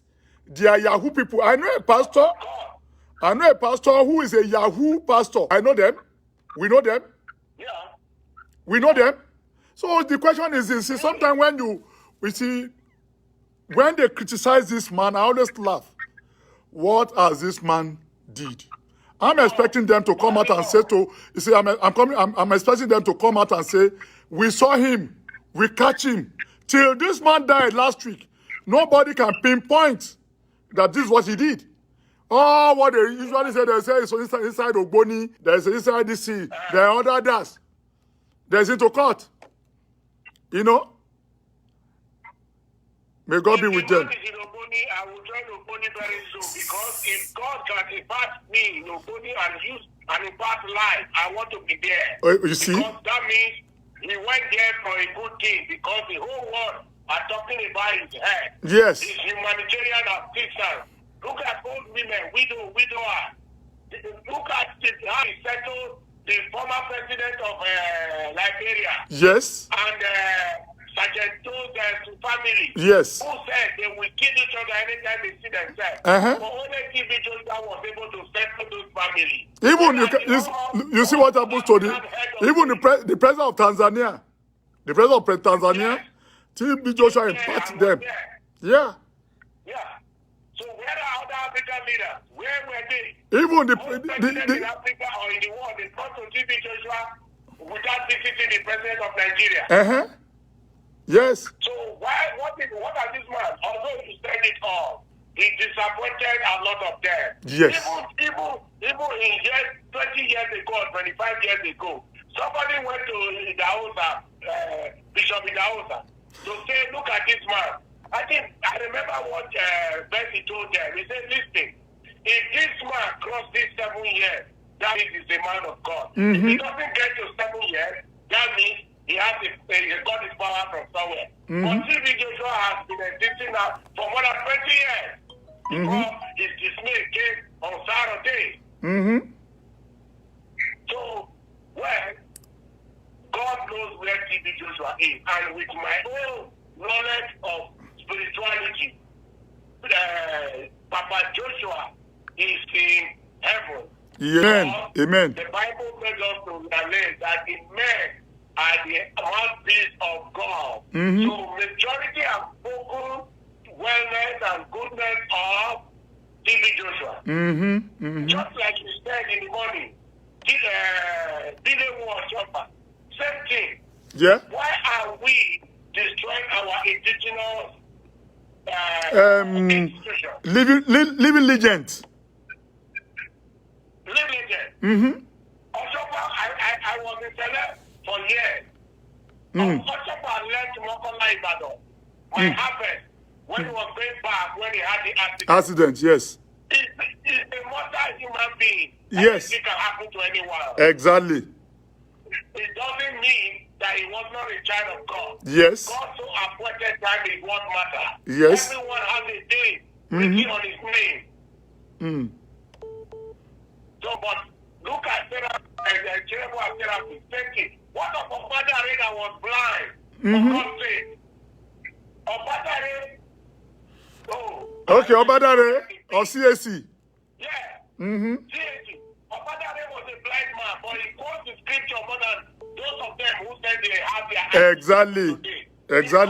He performed a lot of miracles more than those of them who said they can speak English today. He performed more miracles than those of them who say they are the only one that have universities and all that have a fleet of cars and jets. And they said, let me just drop this thing. I used to worship in a big Christian church in Owerri, Imo State. When Bishop Iluputepe was assassinated, the wife took over. The wife came to Owerri for a meeting with Bishop Okonkwo and some other prominent so-called pastors. They came with police escort everywhere. And during our hangout to talk about spirituality and all, I asked them one question. Are those policemen and Navy people, are they born again? For where? They said, why did I ask? They were asking. Answer me the question first. I said, okay, the Bible said, thou shalt not joke with unbelievers. Are they born again? Why did you ask? I said, if the Lord does not watch over the city, the watchman watches in vain.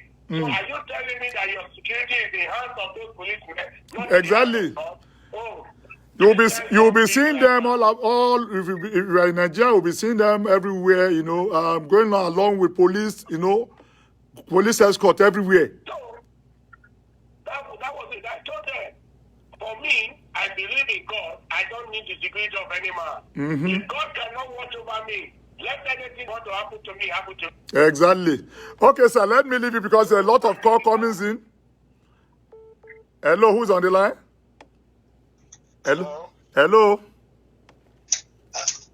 Ẹ káàsán sá, mo lẹ ti ń pè. Texas lè ní ti ń pè o. Texas lẹ ti ń pè. Báwo ni mo Texas lé ní? Adúpẹ́ lọ́wọ́ náà sá. Ok sá, mo ń gbọ́rọ̀ yín sá. Mo kàn Muslim lèmi o, mo kàn. Ó wà ok. Ó wà ok. Èmi pa TB Joshua ni. Yeah. So tọrọ dẹ̀ máa jẹ́. Bẹ́ẹ̀ni. Ó yé mi. Ẹ̀dẹ̀ sọ kankan nínú àyà Quran tó bà mí lẹ́rù nínú nǹkan tẹ́ sọ. Ẹ̀dẹ̀ má mọ̀ pé nǹkan tẹ́ sọ yẹn wà ní Quran lọ, ọ̀yẹ́ ló pọ̀ nǹkan tí mo fi gbé. Wípé ṣé àwọn tí wọ́n ń pasíkò tó TB Joshua nísìnyí ṣé wọ́n lè jẹ́ra ara ẹ̀? Wọ́n lè jẹ́ bẹ́ẹ̀ ni. That's only fact tó jẹ́ pé mi kì í báyọ̀ jà. Because ẹni tó ń bá jà tó bá kú tó bá gbé ẹran ẹ̀ kò sí bọ́n ṣe fẹ́ ṣètò. tó máa jẹ́.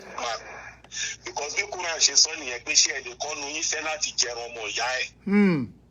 Ẹran tó ti kú tí ò wúlò mọ́ pé máa kórìíra ọkàn yín máa kọ̀ ẹ̀ nílé jẹ́. Bí bá kọ̀ tẹ́ bá lè jẹ́ kí ló dé tẹ́ fi ń bẹ nìyẹn jà. bẹ́ẹ̀ ni kí ló dé ṣe ń ba jà débi pé ó kú inú tí ń dùn kó tún kú. èèyàn kú ṣé mọ̀ pé alàgbà ṣé mọ̀ pé téèyàn bá kú mi ò fẹ́ kíà lórí irukú tó pa anybody. Ẹ̀mí ló bọ́ lára ẹni yẹn nǹkan tí Islam kọ́ wa. bẹ́ẹ̀ ni the major thing ni pé àmójú kúrò ní gbogbo nǹkan tó ṣẹlẹ̀. gbogbo yín wá bẹ̀ sí kọ́ kiri èṣù wa ti kú èṣù tó ń dà wá láàmú èṣù wo ló ń dà ẹ́ láàmú ẹ̀yin gbọ́ngàn ló lè. Ẹ ti hí ìtì ẹ̀ níbi nǹkan tí mo kọ́ ń gbọ́ lẹ́kṣọ̀ Muslim lọ ó kàn tán ṣé nǹkan tí mo sọ yìí. ó yé mi jàre. ọkọ̀ ń bù sókè ọ̀rọ̀ tẹ́ kọ́kọ́ fi bẹ̀rẹ̀ ṣé ní the same thing tó ṣẹlẹ̀ pẹ̀lú àwọn Pentecostal àtàwọn ṣọ́ọ̀ṣì tó ń wọ aṣọ kìíní ṣé nǹkan tí mo sọ yìí. ó yé mi. ó ń ṣẹlẹ̀ ní àwọn pẹ̀lú àwọn Muslim náà ní ìsinyìí. bẹ́ẹ̀ ni mo mọ̀. Because àwọn tí wọ́n dárúgbọ̀n sí tó ń pera wọn ní àlùsùn náà tó ń ṣe kìíní yẹn àwọn Saudi ló ń fọ́ǹdì wọn láti wá ti gbogbo nǹkan tá à ń ṣe ilẹ̀ Yorùbá láti gbé belief tí wọ́n sọ́kàn àwọn èèyàn. òun ni ṣẹ́rí malàgbé má bí mo ṣì ń bọ̀ lórí àwọn ọ̀rọ̀ bẹ́ẹ̀ yẹn bọ̀ kò ń ṣe ní. because àwọn ṣẹ́rí kìíní kan wà tó bá àwọn Yorùbá jẹ́ mo ṣì ń bọ̀ lórí yẹn àwọn Yorùbá wọ́n máa ń tètè welcome àwọn a kind of ẹ̀sìn tí wọ́n ó value wo èmi máa sọ yín nìkan pásítọ̀ lèmi ẹ̀sìn mo dẹ̀ mọ nǹkan pè ní ẹ̀sìn ìbílẹ̀ mi ní against wọn mi dẹ̀ ní against ewé àti egbò ewé àti egbò mo sọ lánàá nínú program mi lánàá mo ní ẹni tó bá ń jẹ ẹ̀fọ́ òun jó ògùn ìwọ tó bá ń jẹ ewédú òun jẹ ègùn ìwọ tó bá ń jẹ àpọ̀n òun jó ògùn ìwọ tó bá ń jẹ pupa òun jó ògùn. tí àwọn tó ń sọ fún yín pé èṣù ni àwọn èèyàn dúdú èṣù làwọn eléyìí ẹ má sùn mọ́ wọn o kíní kan ni wọn o àwọn tó ń sọ bẹ́ẹ̀ ẹ béèrè pé kí làwọn ń ṣe lábẹ́ kọ̀rọ̀ yàrá wọn kí ló ń ṣe lábẹ́ kọ̀rọ̀ yàrá wọn ẹ ṣe láti mú ẹ̀sìn ẹ ṣe láti sọ ẹ̀sìn di magic ṣé ẹ̀sìn lè tó yẹn ni ọlọ́run sọ làwọn àwọn lákù wọ́tà ilá ilẹ̀ lazim kò sí ọgbọ́n kò sí agbára kò sí àṣekọ́jú tó kọjá ọlọ́run tí wàá sọ́nà ọ̀rọ̀ ẹ̀ ó ní almustakim lọ́wọ́ ọlọ́run tí ọlọ́run bá wá sọ bẹ́ẹ̀ kí wá ní ti àwọn eléyìí ọba finimọ̀nà kí ni tàwọn eléyìí ṣe rí èmi tó ń dárúgbọ̀n sí èmi tó ń ṣe kí ni àwọn kan ṣe àṣìǹbọ̀ lórí yẹn.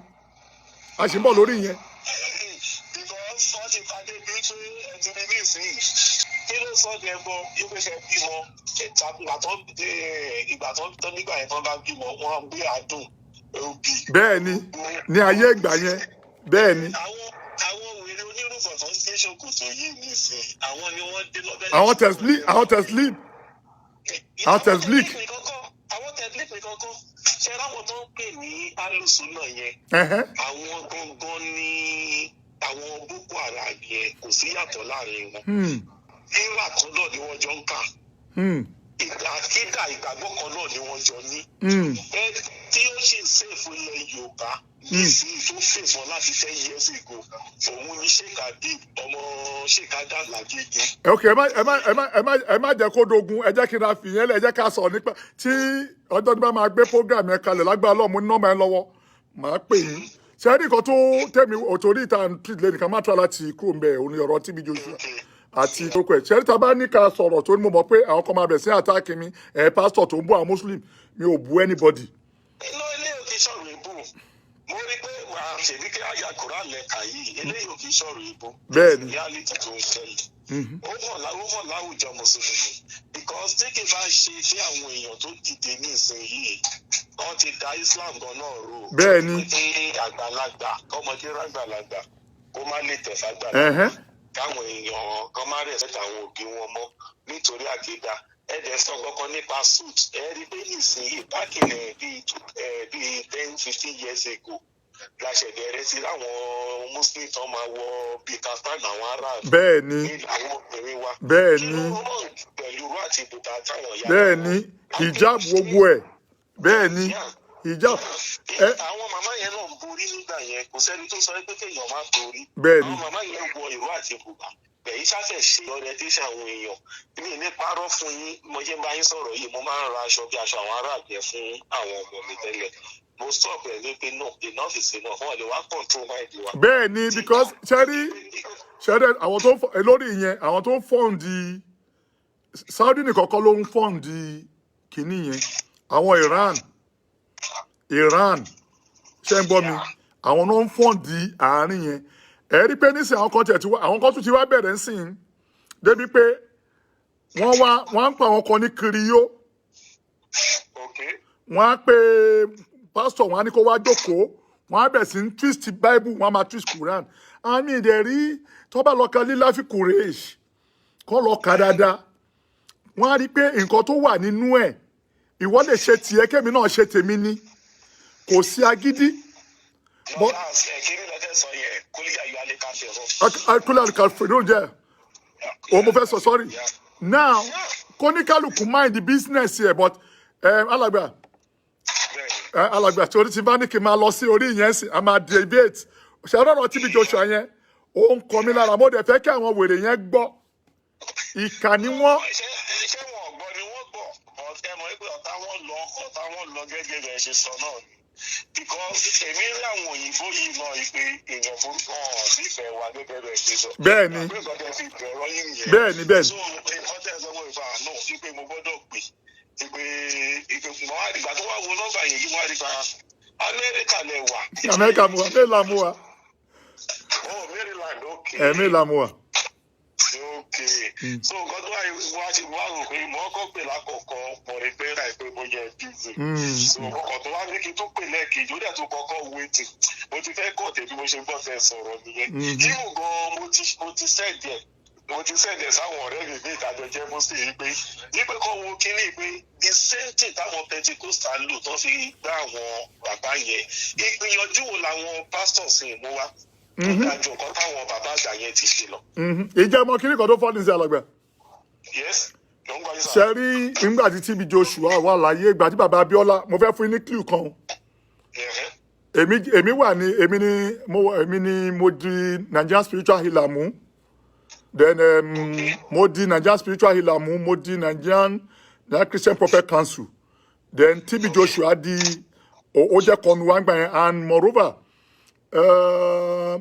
nígbà tí bàbá Abíọ́lá jẹ́ CAN president TB Joshua ló jẹ́ patron fún CAN. So náà mo fẹ́ kẹ́ ibi tí mo lọ ẹni tó ti ṣe patron fún CAN rí this so called man wá kú tí mo yẹ báyìí sọ̀rọ̀ sí kò sí CAN tó lè sọ pé àwọn lọ́bẹ̀.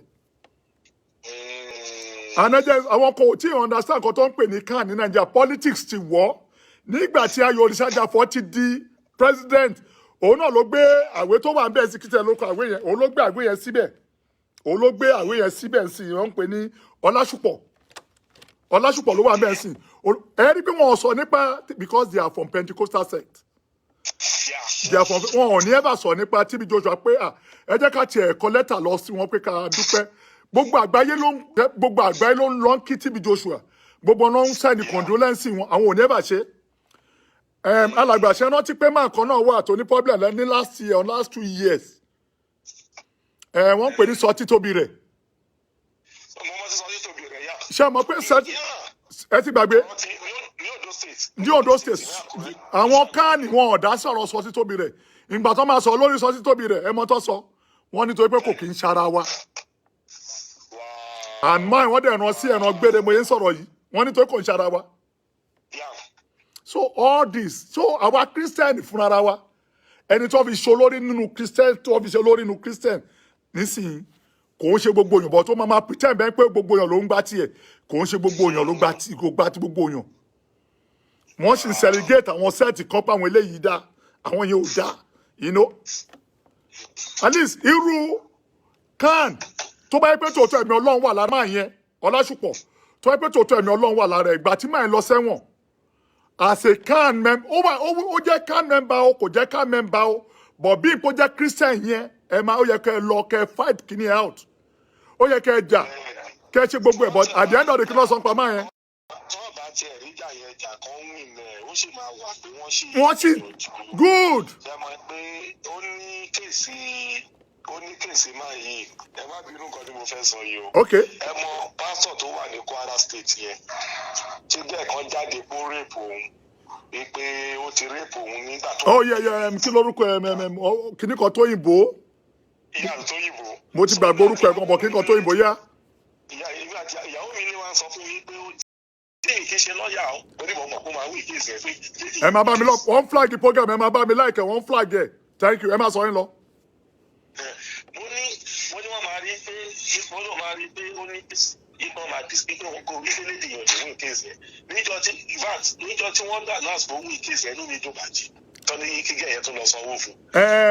Ṣe rí yẹn ẹ mọ̀ tó ṣẹlẹ̀ ṣe rí lórí ọ̀rọ̀ àti nǹkan Fátóyìnbó àbí kí ló kọ́ ẹ mo ti gbàgbé orúkọ ẹ̀ Fátóyìnbó àbí nǹkan ló ń jẹ́. Fátóyìnbó. Ṣé Fátóyìnbó ló ń jẹ́ náà ṣe rí Fátóyìnbó àti ẹnìkan lọ́jọ́ wọn pè máa ní Adéfaratin lọ́jọ́ ń jà àwọn fẹ́ expose ẹ̀. And at the end of the day wọ́n cover kíní ẹ̀ láàrin ara wọn. Wọ́n cover láàrin ara wọn. See a lot of things goes wrong. Ẹ wò wọ́n ti apply tó bá jẹ́ pé nǹkan tó ṣẹlẹ̀ ń jọ yẹn Kérúbù ló ṣẹlẹ̀ sí àbí Sẹ̀lẹ̀ àbí CAC. Wọ́n máa sìn dẹ́ wọn o. Wọ́n máa sìn díẹ̀ wọn bọ̀ tó jẹ́ Pentecostal yẹn tó dẹ̀ ti ń gbọ́ tiwọn tó dẹ̀ ti lọ bẹ̀bẹ̀ sálẹ̀ wọ́n máa filẹ̀ o system Nàìjíríà wọ́n máa filẹ̀ o wọ́n ṣe rí Nàìjíríà mo sọ fún yẹn o. Because mo wo kéèsì kìíní náà gbogbo bó ṣe ń pariwo ìtẹ̀sọ́pẹ́ ṣe máa sọ nípa MFM Mountain of Fire. Mo wo kéèsì tiẹ̀ náà mo sọ pé mo ní ta ló ní kéré special nísìnyí mo ní tó bá jẹ́ ni tí ò sí lára wọn ni tí wọ́n ọ̀nà méjèèjì làwọn kílìkì wà. Wọ́n ti sọ ẹ̀kan mi ọ̀nà méjèèjì ni. Bẹ́ẹ̀ ni ṣẹ́rí. Tó bá ń sọ òótọ́ àwọn èèyàn kí láwọn yẹn bá. Ṣé wá rí problem ẹ máa gbọ́ mi n tó ṣẹlẹ̀ ní Nàìjíríà lénìí tí Nàìjíríà fi wà corrupt gbogbo ẹnu mo fi sọ. Ohun tó mú kí Nàìjíríà corrupt lénìí àwọn pastor Nàìjíríà ló fà. Mo agree pẹ̀lú yín. Because they busy making money. Wọ́n ń sọ nípa ọ̀rọ̀ Ọlọ́run mọ́. Bí wọ́n ṣe dé London tó ra bàtà 1,000 pounds tó ra suit 1,000 pounds. Ta ló bẹ àní mo gbọ́ tẹ́ni wọ́n pẹ nìkan ní God General Ìdáhùsà wọ́n pè mo ní ìṣe God General. Ìdáhùsà ló dé Nàìjíríà ló jẹ́ gbogbo system Nàìjíríà ló ní pé ló ń sọ nípa blessing. Ó ní Nàìjíríà tó ń sọ nípa blessing pé tẹ́lẹ̀ tẹ́ bá dénú Kérúbù àti Sẹ́ráfù tẹ́ bá dé CAC tẹ́ bá dé àwọn indigenous churches yẹn even àwọn Catholic àwọn Methodist ẹ rí what they call love ẹ rí what they call love nísìnyí tẹ́ ẹ bá lówó lọ́wọ́ ẹ lè lọ church kankan mọ́ wọ́n ń sọ nípa àgbèrè mọ́ wọ́n ń sọ nípa ṣágà wọ́n ń sọ nípa olè mọ́ decency integrity wọ́n ń sọ mọ́ my God says ihun tó ń ṣẹlẹ̀ nìyẹn ṣe rí àwọn pípù yìí okay mo fẹ́ bèèrè question kan lọ́wọ́ anybody pastor tó bá ń go program mi yàda Suleiman ni o kí lórúkọ ẹ̀ gbogbo àwọn tó bá ń bọ̀ tó ń ra jet alàgbà àjọ wà lamẹ́ríkà bí nàbí. Now a jet is $50 million. A jet is $50 million. A jet is $50 million. Now ẹ jẹ́ kó wá times $50 million times 470 naira. Níbo ó yẹ máa lọ bí almost tó bá wọ 10 to 20 billion. Ibo ló ti rówó yẹn tó ń ra jẹ́ẹ̀tì. Irú iṣẹ́ wo ló ṣe àwọn olófun ní irú owó bẹ́ẹ̀? And tababa come out taba sọ fáwọn èèyàn pé nǹkan tó ń ṣẹlẹ̀ wrong wọ́n má sọ bẹ́ẹ̀ mọ́ ẹ̀yin ohun tó ní ẹ̀ mọ́ bí tọ́lọ́run wà ní. Ẹ̀yin ẹ gbàgbé ẹ̀ bóyá tó pé Ọlọ́run tí ì dá ẹ lóhùn ni mo máa ń sọ fáwọn èèyàn tó bá mọ̀ mí ebi ò lè pa mí mọ́nu iṣẹ́ ìránṣẹ́ Ọlọ́run ti kẹ́ mi ebi ò lè pa mí mo lè má lówó ṣùgbọ́n oúnjẹ jíjẹ aṣọ wíwọ̀ bí mi ò rẹ́ni tó máa rà fún mi ẹnìkan sọ pé bàbá aṣọ yìí ó da aṣọ máa kó mo wà nulẹ̀ lánàá ọ̀nà kó bí aṣọ 9 wá fún mi mo lè má lówó but èyí tí mo ń fàyọ ni pé àwọn pípù yìí tó bá yẹ sẹ àwọn muslim náà máa join now Nigeria wa òun ló jẹ́ pé gbogbo owó tó yẹ kó máa make gbogbo owó tó yẹ kó máa okay most of our pastors tó ń gbé Pentecostal mélòó lọmọ ọjọ́ tó ń help àṣàgbọ́ TB Joshua kó help ó fún àwọn ìmọ̀ye èèyàn ní scholarship a gbọ́ pé àìmọye TB Joshua help a lot and a lot of people talking the way you are talking. Yeah.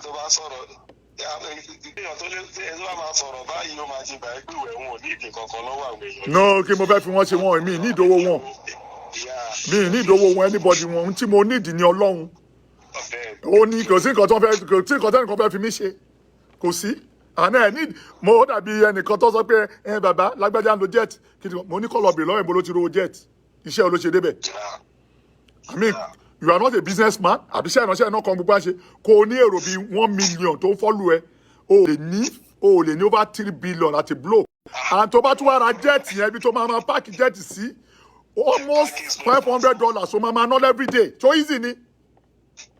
nǹkan tí mo sọ fáwọn èèyàn nìyẹn mo láwọn èèyàn yìí mo ní kó má ṣẹlẹ̀ fáwọn ló ń fọ́ọ̀tì fáwọn politicians. àwọn ni ẹ wò lọ́la mo máa bẹ́ wọn speakers kan mo máa kó àwọn document kan jáde lọ́la kí wọ́n wo bí àwọn Pentecostal ṣe corrupt àwọn èèyàn nínú Nàìjíríà máa kó jáde báyìí ẹ máa wò tí n bá parọ́ o. More of this program please help me share this program one flag me ẹjọ nítorí Ọlọ́run ẹ bá mi share program ẹ bá mi share torí Ọlọ́run ẹ bá mi share program mi kọ́ fi ẹni ẹlẹ́nilẹ̀ kọ́ fi TB Joshua lẹ̀ ó ti lọ sùn ọmọ mi pè mí lẹ́ẹ̀kan ẹ jẹ́ kí n ó pè mí lẹ́ẹ̀kan kọ́ fi TB Joshua lẹ̀ pẹ̀lú wàhálà ẹ fi TB Joshua lẹ̀ tẹ́ bá fi sílẹ̀ ẹ̀sìn kò ní sí wàhálà nọ́mbà tẹ́ máa pè wọlé ní +240 377 6387 dẹ̀ bá dẹ̀ fẹ́ pe Nigerian number tẹ́ bá fẹ́ pe Nigerian number +234 ẹ pè yẹn lórí WhatsApp +234 80 371 84328 +234 +234 80 371 84328 ẹ ká jọ sọ lórí nǹkan tí ó ń ṣẹlẹ̀ torí a máa tó lọ sínú àdúrà sí kó tó dípa lọ́nú àdúrà àkọ́kọ́ ní kakọ́ jẹ́ kí àwọn akídanidá èèyàn tó ń believe lọ́kọ̀ àwọn pé àwọn bà ògo ẹnìkan jẹ́ kò sẹ́ni tó ń bò ògo ẹnìkan jẹ́ Ọlọ́run ló ní ògo sẹ́rí ihun tí ẹ̀dá bá máa dà láyé yìí ohun tí ẹ̀dá bá máa dà ní ayé yìí ọwọ́ Ọlọ́run ló wà ẹlòmíì ẹṣẹ́ mọ́ tó fọ́ọ̀dì lórí ọ̀rọ̀ ògo dé ohun tó fọ́ọ̀dì lórí ògo ni pé o ò lè struggle nínú ẹ̀ o ò lè struggle lórí ògo o ò lè fẹ́ battle life ẹ kó ní èmi náà fẹ́ dénú ògo tọ́lọ́ bá designate èèyàn kan pé ẹni ògo ni ẹ ẹni ògo yẹn náà ló máa jẹ́ ẹni ògo yẹn náà ló máa jẹ́ ẹni ògo yẹn náà ló máa jẹ́ kò sẹ́ni tó lè fa ògo ẹ sẹ́yìn á jọ wọ́n lójú níjọ́ tó bá máa sí TB Joshua kọ́ wo orú èèyàn tó máa lọ síbẹ̀ ẹ bá lọ́ọ̀kẹ́ o lè pe nọ́mbà mi +1240377 6387 +1240377 6387 no weapon fashioned against you shall prosper in Jesus name ọtí ẹ lè parú àwa Ọlọ́run ìjọ tá bá kọ ẹnìkan má tiẹ̀ sọ pé òun ló ń pa mí tó bá pé ogun táwọn náà di face nínú iṣẹ́ ìránṣẹ́ mo rántí ìgbà kan nígbà tá a wà lẹ́mìtì ìta wà ní Lagos television tí wọ́n lọ bá wọn pé èèlò ni bàbá yìí san àwọn máa sọ ×2 owó yẹn àwọn máa sọ ×2 owó yẹn mo kọ pé mo forúkọ bo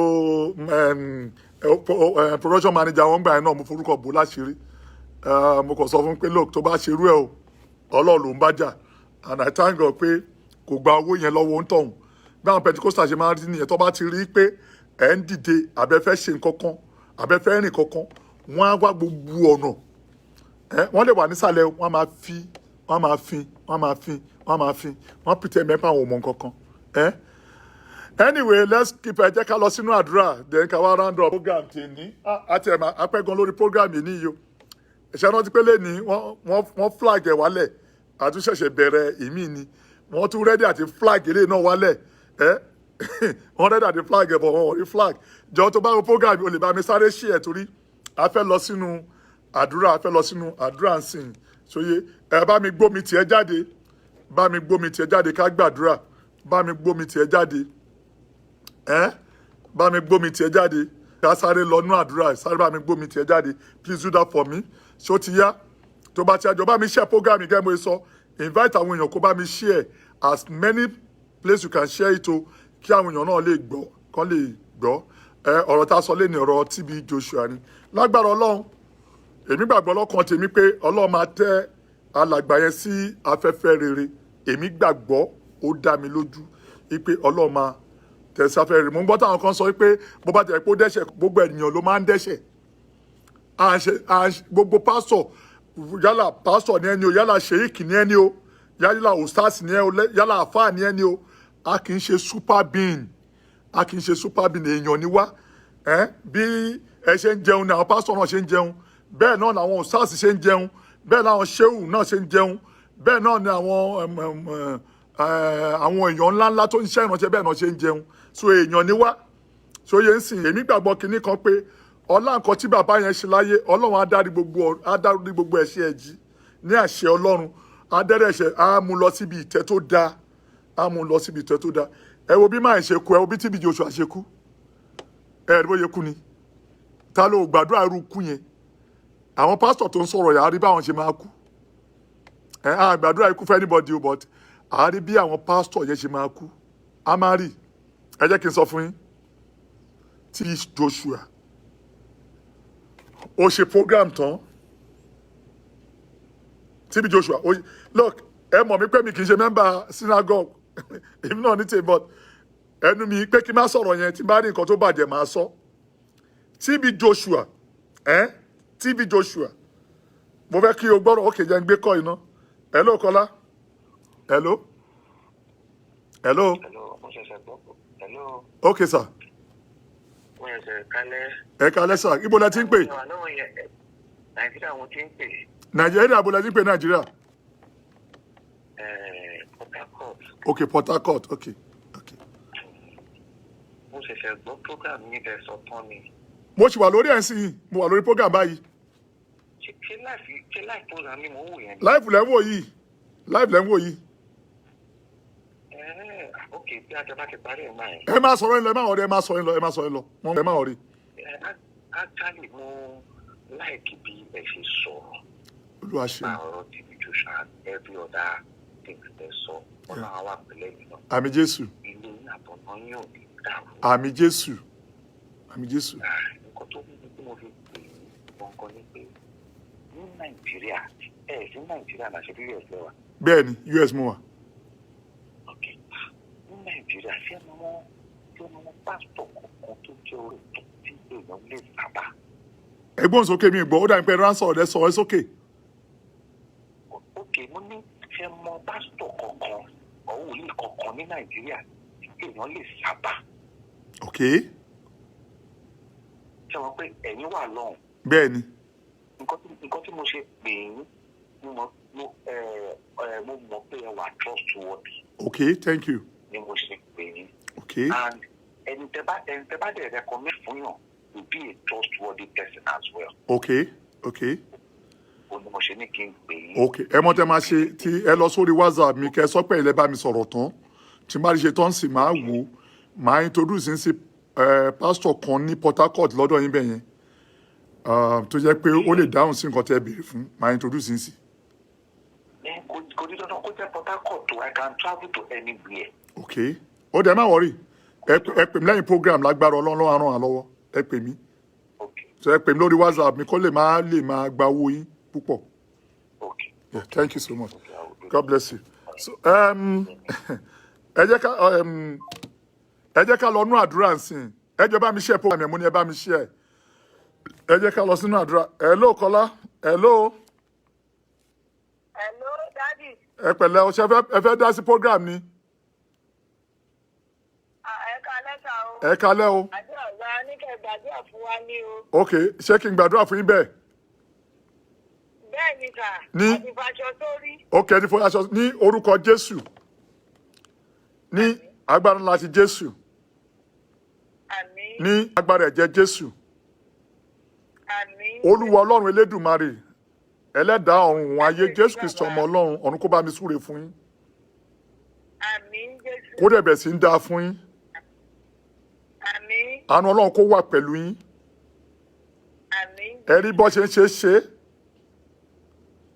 ẹ rí ọ̀nà gbélé ayé yín gbà Àmín. Jésù Olúwa wa. Madam, mo ní message fún iṣẹ́ máa kí ṣe fún yín message àbẹ́ ẹ̀ nídẹ̀ àbí pé mi lẹ́yìn program. Ẹ fún mi o. Ẹ fún mi sáà. Olúwa ṣe ń gbàdúrà náà nìyẹn ká lè mọ. Okay.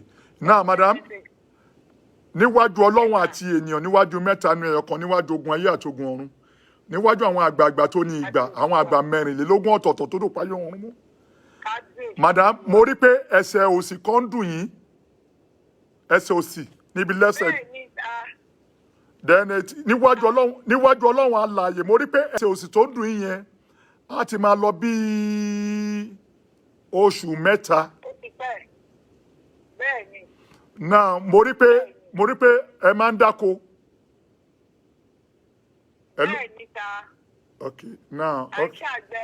Ẹ ń ṣàgbẹ̀, okay. Okay, ẹ mọ̀ tí mo fẹ́ sọ fún yín. Oko náà ni kinní yẹn ti Mo mọ̀ pé inú oko ni wọ́n lè kọ sílẹ̀ fún yín nínú oko ni. Ṣé yẹn sì wọ́n lè kọ sílẹ̀ fún yín nínú oko ni.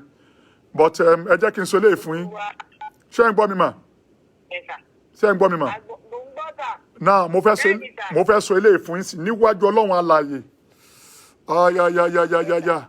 Ẹ gẹ̀ẹ́tì omi sílẹ̀, mo máa gbàdúrà sínú omi fún yín. Ṣé ẹ ń gbọ́ mi? Ẹ mú omi yẹn, mo fẹ́ kẹ́ give testimony lọ́la. Ọmọ yín obìnrin wo ló bímọ ìbejì lẹ́nu mẹ́ta yìí? Ìbejì, ìyá ìbejì. Báwo lọ̀rọ̀ ẹ̀ ń sìn? Ẹ dáhùn. Báwo lọ̀rọ̀ ẹ̀ ń sìn? Ọlọ́run. Mi ò gbọ́. Adúpẹ́ fọ́lọ́run ọ̀rọ̀ wọn ti dayọ̀ wọ́n sì bèjì dání. Ok, ẹ mọ̀ tí mo fẹ́ kí n ṣe, mo fẹ́ sọ lórí ọ̀rọ̀ ìbejì yẹn bọ̀ kò ń ṣe lórí prógráàmù yìí. Mo fẹ́ kí ẹ lọ inbox mi. Mo fẹ́ sọ fún yín nípa ìbejì yẹn, mo dẹ̀ fẹ́ sọ bẹ́ẹ̀ ṣe máa tọ́ tí gbogbo kíní ẹ̀ máa work. Ṣóyé yín sìn? Ọlọ́run á gbàdúrà yín. Àdúrà yín á gbà. God bless you, madam. God bless you. Àdúrà yín á gbà. Ní orúkọ Jésù, mo gbàdúrà gbogbo ẹ̀yin tẹ́ wà lábẹ́ àkóso ọ̀rọ̀ yìí. Àánú Ọlọ́run kó farahàn lórí ọ̀rọ̀ yín. Ìmísí Ọlọ́run kó wà pẹ̀lú yín. Ní orúkọ ńlá ti Jésù, gbogbo ohun tẹ́ ń fẹ́ dáadáa. Mo ní kẹ́ ẹ gbé omi sílẹ̀, ẹ gbé omi jáde. Ẹ gbé omi jáde báyìí, mo ní ẹ gbé omi yín jáde. Mo fẹ́ gbàdúrà sínú ẹ̀. Mo fẹ́ gbàdúrà sínú omi fún yín sìn. Tẹ́ bá gbàgbọ́ ni o. Mo fẹ́ gbàdúrà sínú omi sìn. Olú Ọlọ́run Elédùmarè, Jésù Kristi ọmọ Ọlọ́run. Mẹ́ta ni ẹ̀kọ́ tí ń gbénu Múndí Aṣọlá. Ọba ńlá kan ṣo tó ń gbénu Adélébọ̀ ń ṣe ògo gìnìtì Aláàfin òde ọ̀run. Ọba tó wà ní mímọ́ tó fa mímọ́ búra bí aṣọ. Hello Kọ́lá. Hello. Yes ma'am. Níbo lẹ ti ń pè? Mo ń pè láti Maryland. Area abúlé. Okay, Maryland lọ́dọ̀ wa ń bí. Bẹ́ẹ̀ni. Náà kí lẹ fẹ́ sọ? Mo fẹ́ ní kí dáàdi gbàdúrà fún mi. Ọba tó ní ìmọ́lẹ̀ látòrí ìtẹ́. Kábíyèsí bàbá. Mẹ́ta ni ẹ̀kọ́ tí ń gbénu Múndí Aṣọlá. Jésù Kristi. Mo gbàdúrà fún yín, àánú kó sọ̀kalẹ̀ nínú ayé yín. Àmín Jésù. Ìyanu kó jẹ́ ti yín. Àmín Jésù. Ògo Ọlọ́run kó búyọ nínú ayé yín. Àmín Jésù. Ẹ dẹni ìtẹ̀síwájú. Àmín Jésù. Ọ̀tánulé ni ọ̀tá òde ni ojúlafẹ́ ọ̀rẹ́ òdenú ọ̀run kó bá ń ṣẹ́gun ẹ̀. Àmín Jésù. Ìyá mi ṣé kí n sọ tí mo rí iwájú yín àbí kí n sọ ẹ máa pè mí padà. Ẹ sọ. Níwájú Ọlọ́run alààyè, níwájú mẹ́ta ni ẹ̀kọ́, níwájú ogun ayé àti ogun ọ̀run, níwájú àwọn àgbààgbà 24 ọ̀tọ̀ọ̀tọ̀ tó dòpá yóò wọn ọ̀run mú. Ìyá mi, ìlara wà láyìíká yín mà. Kí mo ló wà láyìíká yín? Ìlara. Níwájú Ọlọ́run àti ènìyàn. Mo rí olóbìnrin kan tó ń ṣe bí ọ̀rẹ́ tó jẹ́ pé ògbólógbòó ọ̀tá ni. Jésù Kristi. Níwájú Ọlọ́run alààyè, níwájú mẹ́ta ni ẹ̀kọ́, níwájú ogun ayé àti ogun ọ̀run, níwájú àwọn àgbààgbà tó ní ìgbà. Báyìí l'Olúwa sọ.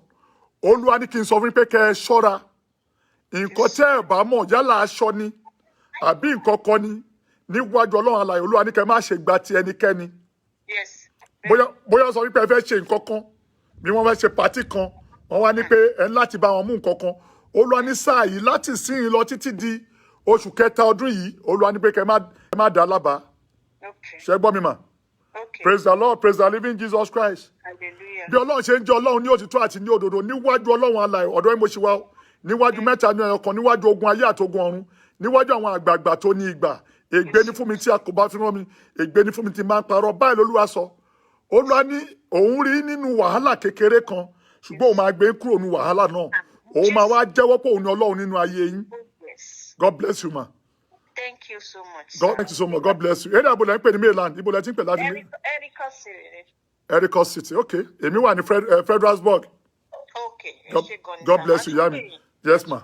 God bless you. Tẹ́ bá fẹ́ pè mí ẹ lọ sórí WhatsApp ṣó yé yín. What's that? Yeah. Okay, ṣé nọ́mbà yìí náà lẹ fi ń ṣe? Nọ́mbà yìí náà nìyẹn. God bless you. Praise the Lord, praise the living Jesus Christ. Ní orúkọ Jésù mo gbàdúrà fún yín. Báńkọ́lé Samuel mo gbàdúrà fẹ́ kó máa dáa fún ẹ. Ní orúkọ ńlá Jésù àánú Ọlọ́run kó wà pẹ̀lú ẹ. Ìyanu Ọlọ́run kó máa gbé ẹró. Hello má bínú mo hello Kala hello.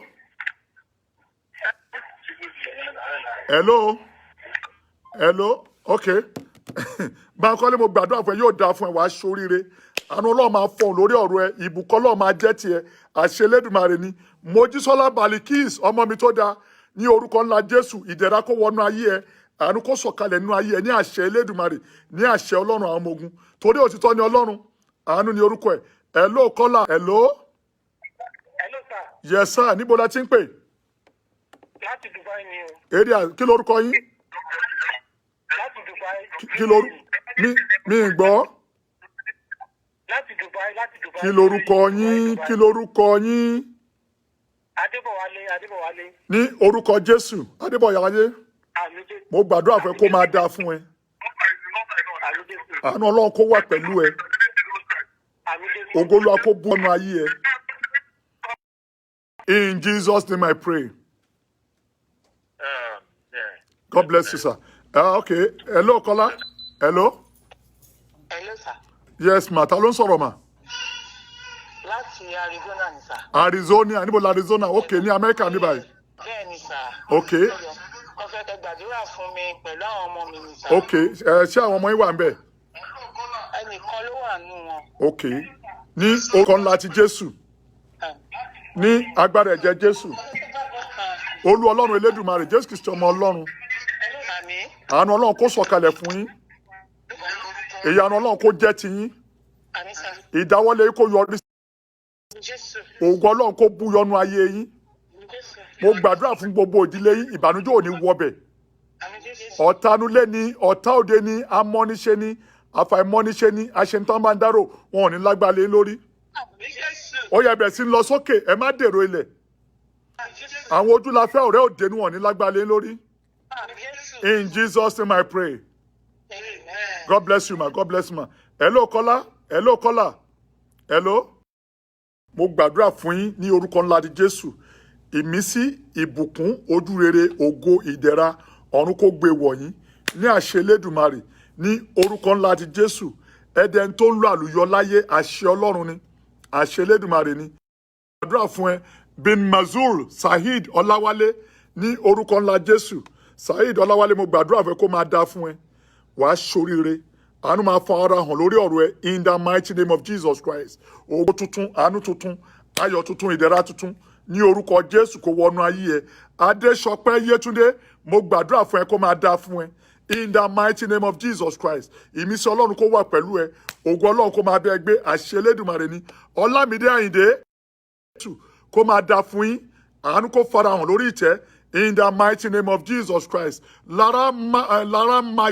Máyọ̀ ada fún ẹ wàá ṣoríire in the mighty name of Jesus Títí Ojúrí mo gbàdúrà fún ẹ Títí Ojúrí kó máa dá fún ẹ ìmísí Ọlọ́run ìbùkún Ọlọ́run ojúrere Ọlọ́run ògo Ọlọ́run kó wà pẹ̀lú ẹ àṣẹ Elédùmarè kó máa rí bẹ́ẹ̀ Alẹ́ṣọlọ́yà Àdùnní gbàdúrà fún ẹ kó máa dá fún ẹ wàá ṣoríire àánú máa fọ̀n lórí ọ̀rọ̀ ẹ àṣẹ Ọlọ́run ni àṣẹ Elédùmarè ni Mosbach Ventures mo gbàdúrà fún ẹ Mosbach Venture kó máa dá fún yín àánú máa wà pẹ̀lú yín ògo Ọlọ́run kó bú yọnu ayé yín àṣẹ Elédùmarè ni Lawrence Ọ̀jẹ́nìkẹ́ Fíà mo gbàdúrà fún ẹ náà kó máa dá fún ẹ Adéyínká Emmanuel mo gbàdúrà fún ẹ kó máa dá fún ẹ á dẹ̀ máa yẹ àṣẹ Ọlọ́run ni àṣẹ Elédùmarè Gíwá Bọ́látitó in the mighty àṣẹ Ọlọ́run àwọn ọmọ ogun ni Adéyínká Emmanuel mo gbàdúrà kó máa dá fún ẹ wàá ṣoríire àánú máa fọ̀n lórí ìtẹ́ lórí ọ̀rọ̀ ẹ àṣẹ Elédùmarè ni àṣẹ Ọlọ́run àwọn ọmọ ogun hello Kọ́lá hello. Hello, Daddy. Daddy ti ló ń pè láti UK, sir. Èrè àbọ̀lẹ̀ tí ń pè ní UK. Láti London. Okay, èrè láti London ọ̀run kó súre fún yín. níwájú ọlọ́run àti ènìyàn, níwájú mẹ́ta ní ẹ̀kan, níwájú ogun ayé àti ogun ọ̀run, níwájú àwọn àgbààgbà tó ní ìgbà. Ègbé ni fún ẹni tá kò fún tó ń jẹ, wọ́n ní ègbé ni fún ní ayé tó bá parọ́. Olúwa ní pé sọ wípé ẹ gbàdúrà dáadáa nípa ìgbésí ayé yín. Ṣé wàá bẹ́ẹ̀ mà? Níwájú Olúwa ní kẹ́ gbàdúrà dáadáa nípa ìgbésí ayé yín. Gbogbo bí tẹ bá rìn sí, Olúwa ní kí n sọ wípé ẹ má máa jẹ́ káwọn ọ̀rẹ́ mọ̀. Olúwa ní kẹ́ má máa jẹ́ kí àwọn ọ̀rẹ́ kó mọ̀, torí pé nǹkan táwọn ọ̀rẹ́ máa ń ṣe nípa yín ò dáa. Praise the Lord. Praise the Lord. Praise the Lord. Praise the Lord. Níwájú Ọlọ́run alààyè, Olúwa ní pé tẹ bá lè rìn tí mo sọ yìí, Olúwa ní pé gbogbo ìdààmú àti òṣè tẹ́ ti ní kọjá, tẹ bá lè súnmọ́ra yín padà, tẹ bá lè fara yín padà sí ẹ̀yìn, Olúwa sọ pé òun máa gbé yín dìde ju bẹ́ẹ̀ ṣe yẹ lọ. Mò ń rí ògo tuntun kan nínú ayé yín mà, ṣé ń gbọ́ mi? Mò ń rí oṣù September, ṣé máa rántí mi nígbà yẹn? Mò ń rí September, mò ń gbọ́ September létí mi, ṣé ń gbọ́ mi mà? Níwájú Ọlọ́run alààyè, Olúwa sọ pé òun fẹ́ dá yín lóhùn ńlá kan. Mi mọ̀ tẹ́ ń bẹ̀bẹ̀ fún, mi mọ̀ tẹ́ ń béèrè nípa ẹ̀, ṣùgbọ́n kinní ń dùn yín ọkàn. Olúwa lóhùn fẹ́ ṣàánú fún yín ní oṣù September, ó dẹ̀ máa ṣe. In Jesus' name, àlàáfíà fún yín mà, àlàáfíà fún yín. God bless you. Now mo gbàdúrà fún gbogbo yín kó máa dáa fún yín, kò fọ́ òsè ní, mo gbàdúrà fún yín, àánú kó fọ̀ ní orí ọ̀rọ̀ yín. Adébọ̀wálé Ọládipúpọ̀, mo gbàdúrà fún ẹ kó máa dáa fún ẹ. Ìdẹ̀rọ̀ Ọlọ́run ní orúkọ Jésù á sọ̀kalẹ̀ lé ẹ lórí. Àánú máa farahàn lórí ìtẹ́, máa dẹni tó ń lọ sí òkè, ò ní dẹni tó ń fà sí ẹ̀yìn. Àṣẹ Ọlọ́run ni. Gíwá Bọ́látitó Tèmilọ́lá, mo gbàdúrà fún ọ náà ní orúkọ ńlá Jésù. Dẹni ayọ̀ léni, dẹni ìmísí léni, dẹni ìbùkún léni. Ó máa rí bẹ́ẹ̀ fún ẹ. Àṣẹ Ọlọ́run ni. Àṣẹ Elédùmarè. Àṣẹ Ọlọ́run àwọn ọmọ ogun ni. Òtítọ́ ni Ọlọ́run. Ìmísí ni orúkọ ẹ̀. Ìbùkún ni Ọlọ́run àwọn ọmọ ogun. Ayọ̀ ni orúkọ ẹ̀. In the mighty name of Jesus Christ. Ẹdẹni ayọ̀, ẹdẹni ògo, ẹdẹni àṣeyọrí. Mo gbàdúrà fún ẹ, Ọlámídé Àyìndé, mo gbàdúrà fún ẹ ní orúkọ ńlá Jésù. Ọ̀run kó jí ẹ dìde kúrò ní ipò tó wà ń sìn. Ọ̀run kó jí ẹ dìde ní àṣẹ Elédùmarè, ní àṣẹ Ọlọ́run àwọn ọmọ ogun. In the mighty name of Jesus Christ. Mary Will, mo gbàdúrà fún ẹ, nǹkan tó ń fẹ́ ọ̀run á ṣe fún ọ náà ní àṣẹ Elédùmarè, ní àṣẹ Ọlọ́run àwọn ọmọ ogun. Gíwá Bọ́látitó, mo gbàdúrà fún ẹ kó máa dáa fún ẹ. Adébánjí Adéníjì, mo gbàdúrà fún ẹ kó máa dáa fún ẹ. Hello Kọ́lá, hello. Ta ló ń sọ̀rọ̀ sà? Kábíyèsí sà, ta ló ń sọ̀rọ̀?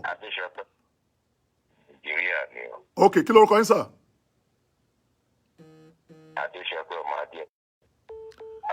Àwọn ọ̀kà ẹ̀yìn ò ní lágbára lé yín lórí. Àwọn arógòbògo jẹ́ wọn ò ní lágbára lé yín lórí. Mo gbàdúrà fún ìyàwó yín náà ní orúkọ ńlá Jésù kó dáa fún wọn. Ìmísí Ọlọ́run kó wà pẹ̀lú wọn. Ìbùkún Elédùmarè kó wà pẹ̀lú yín wọn.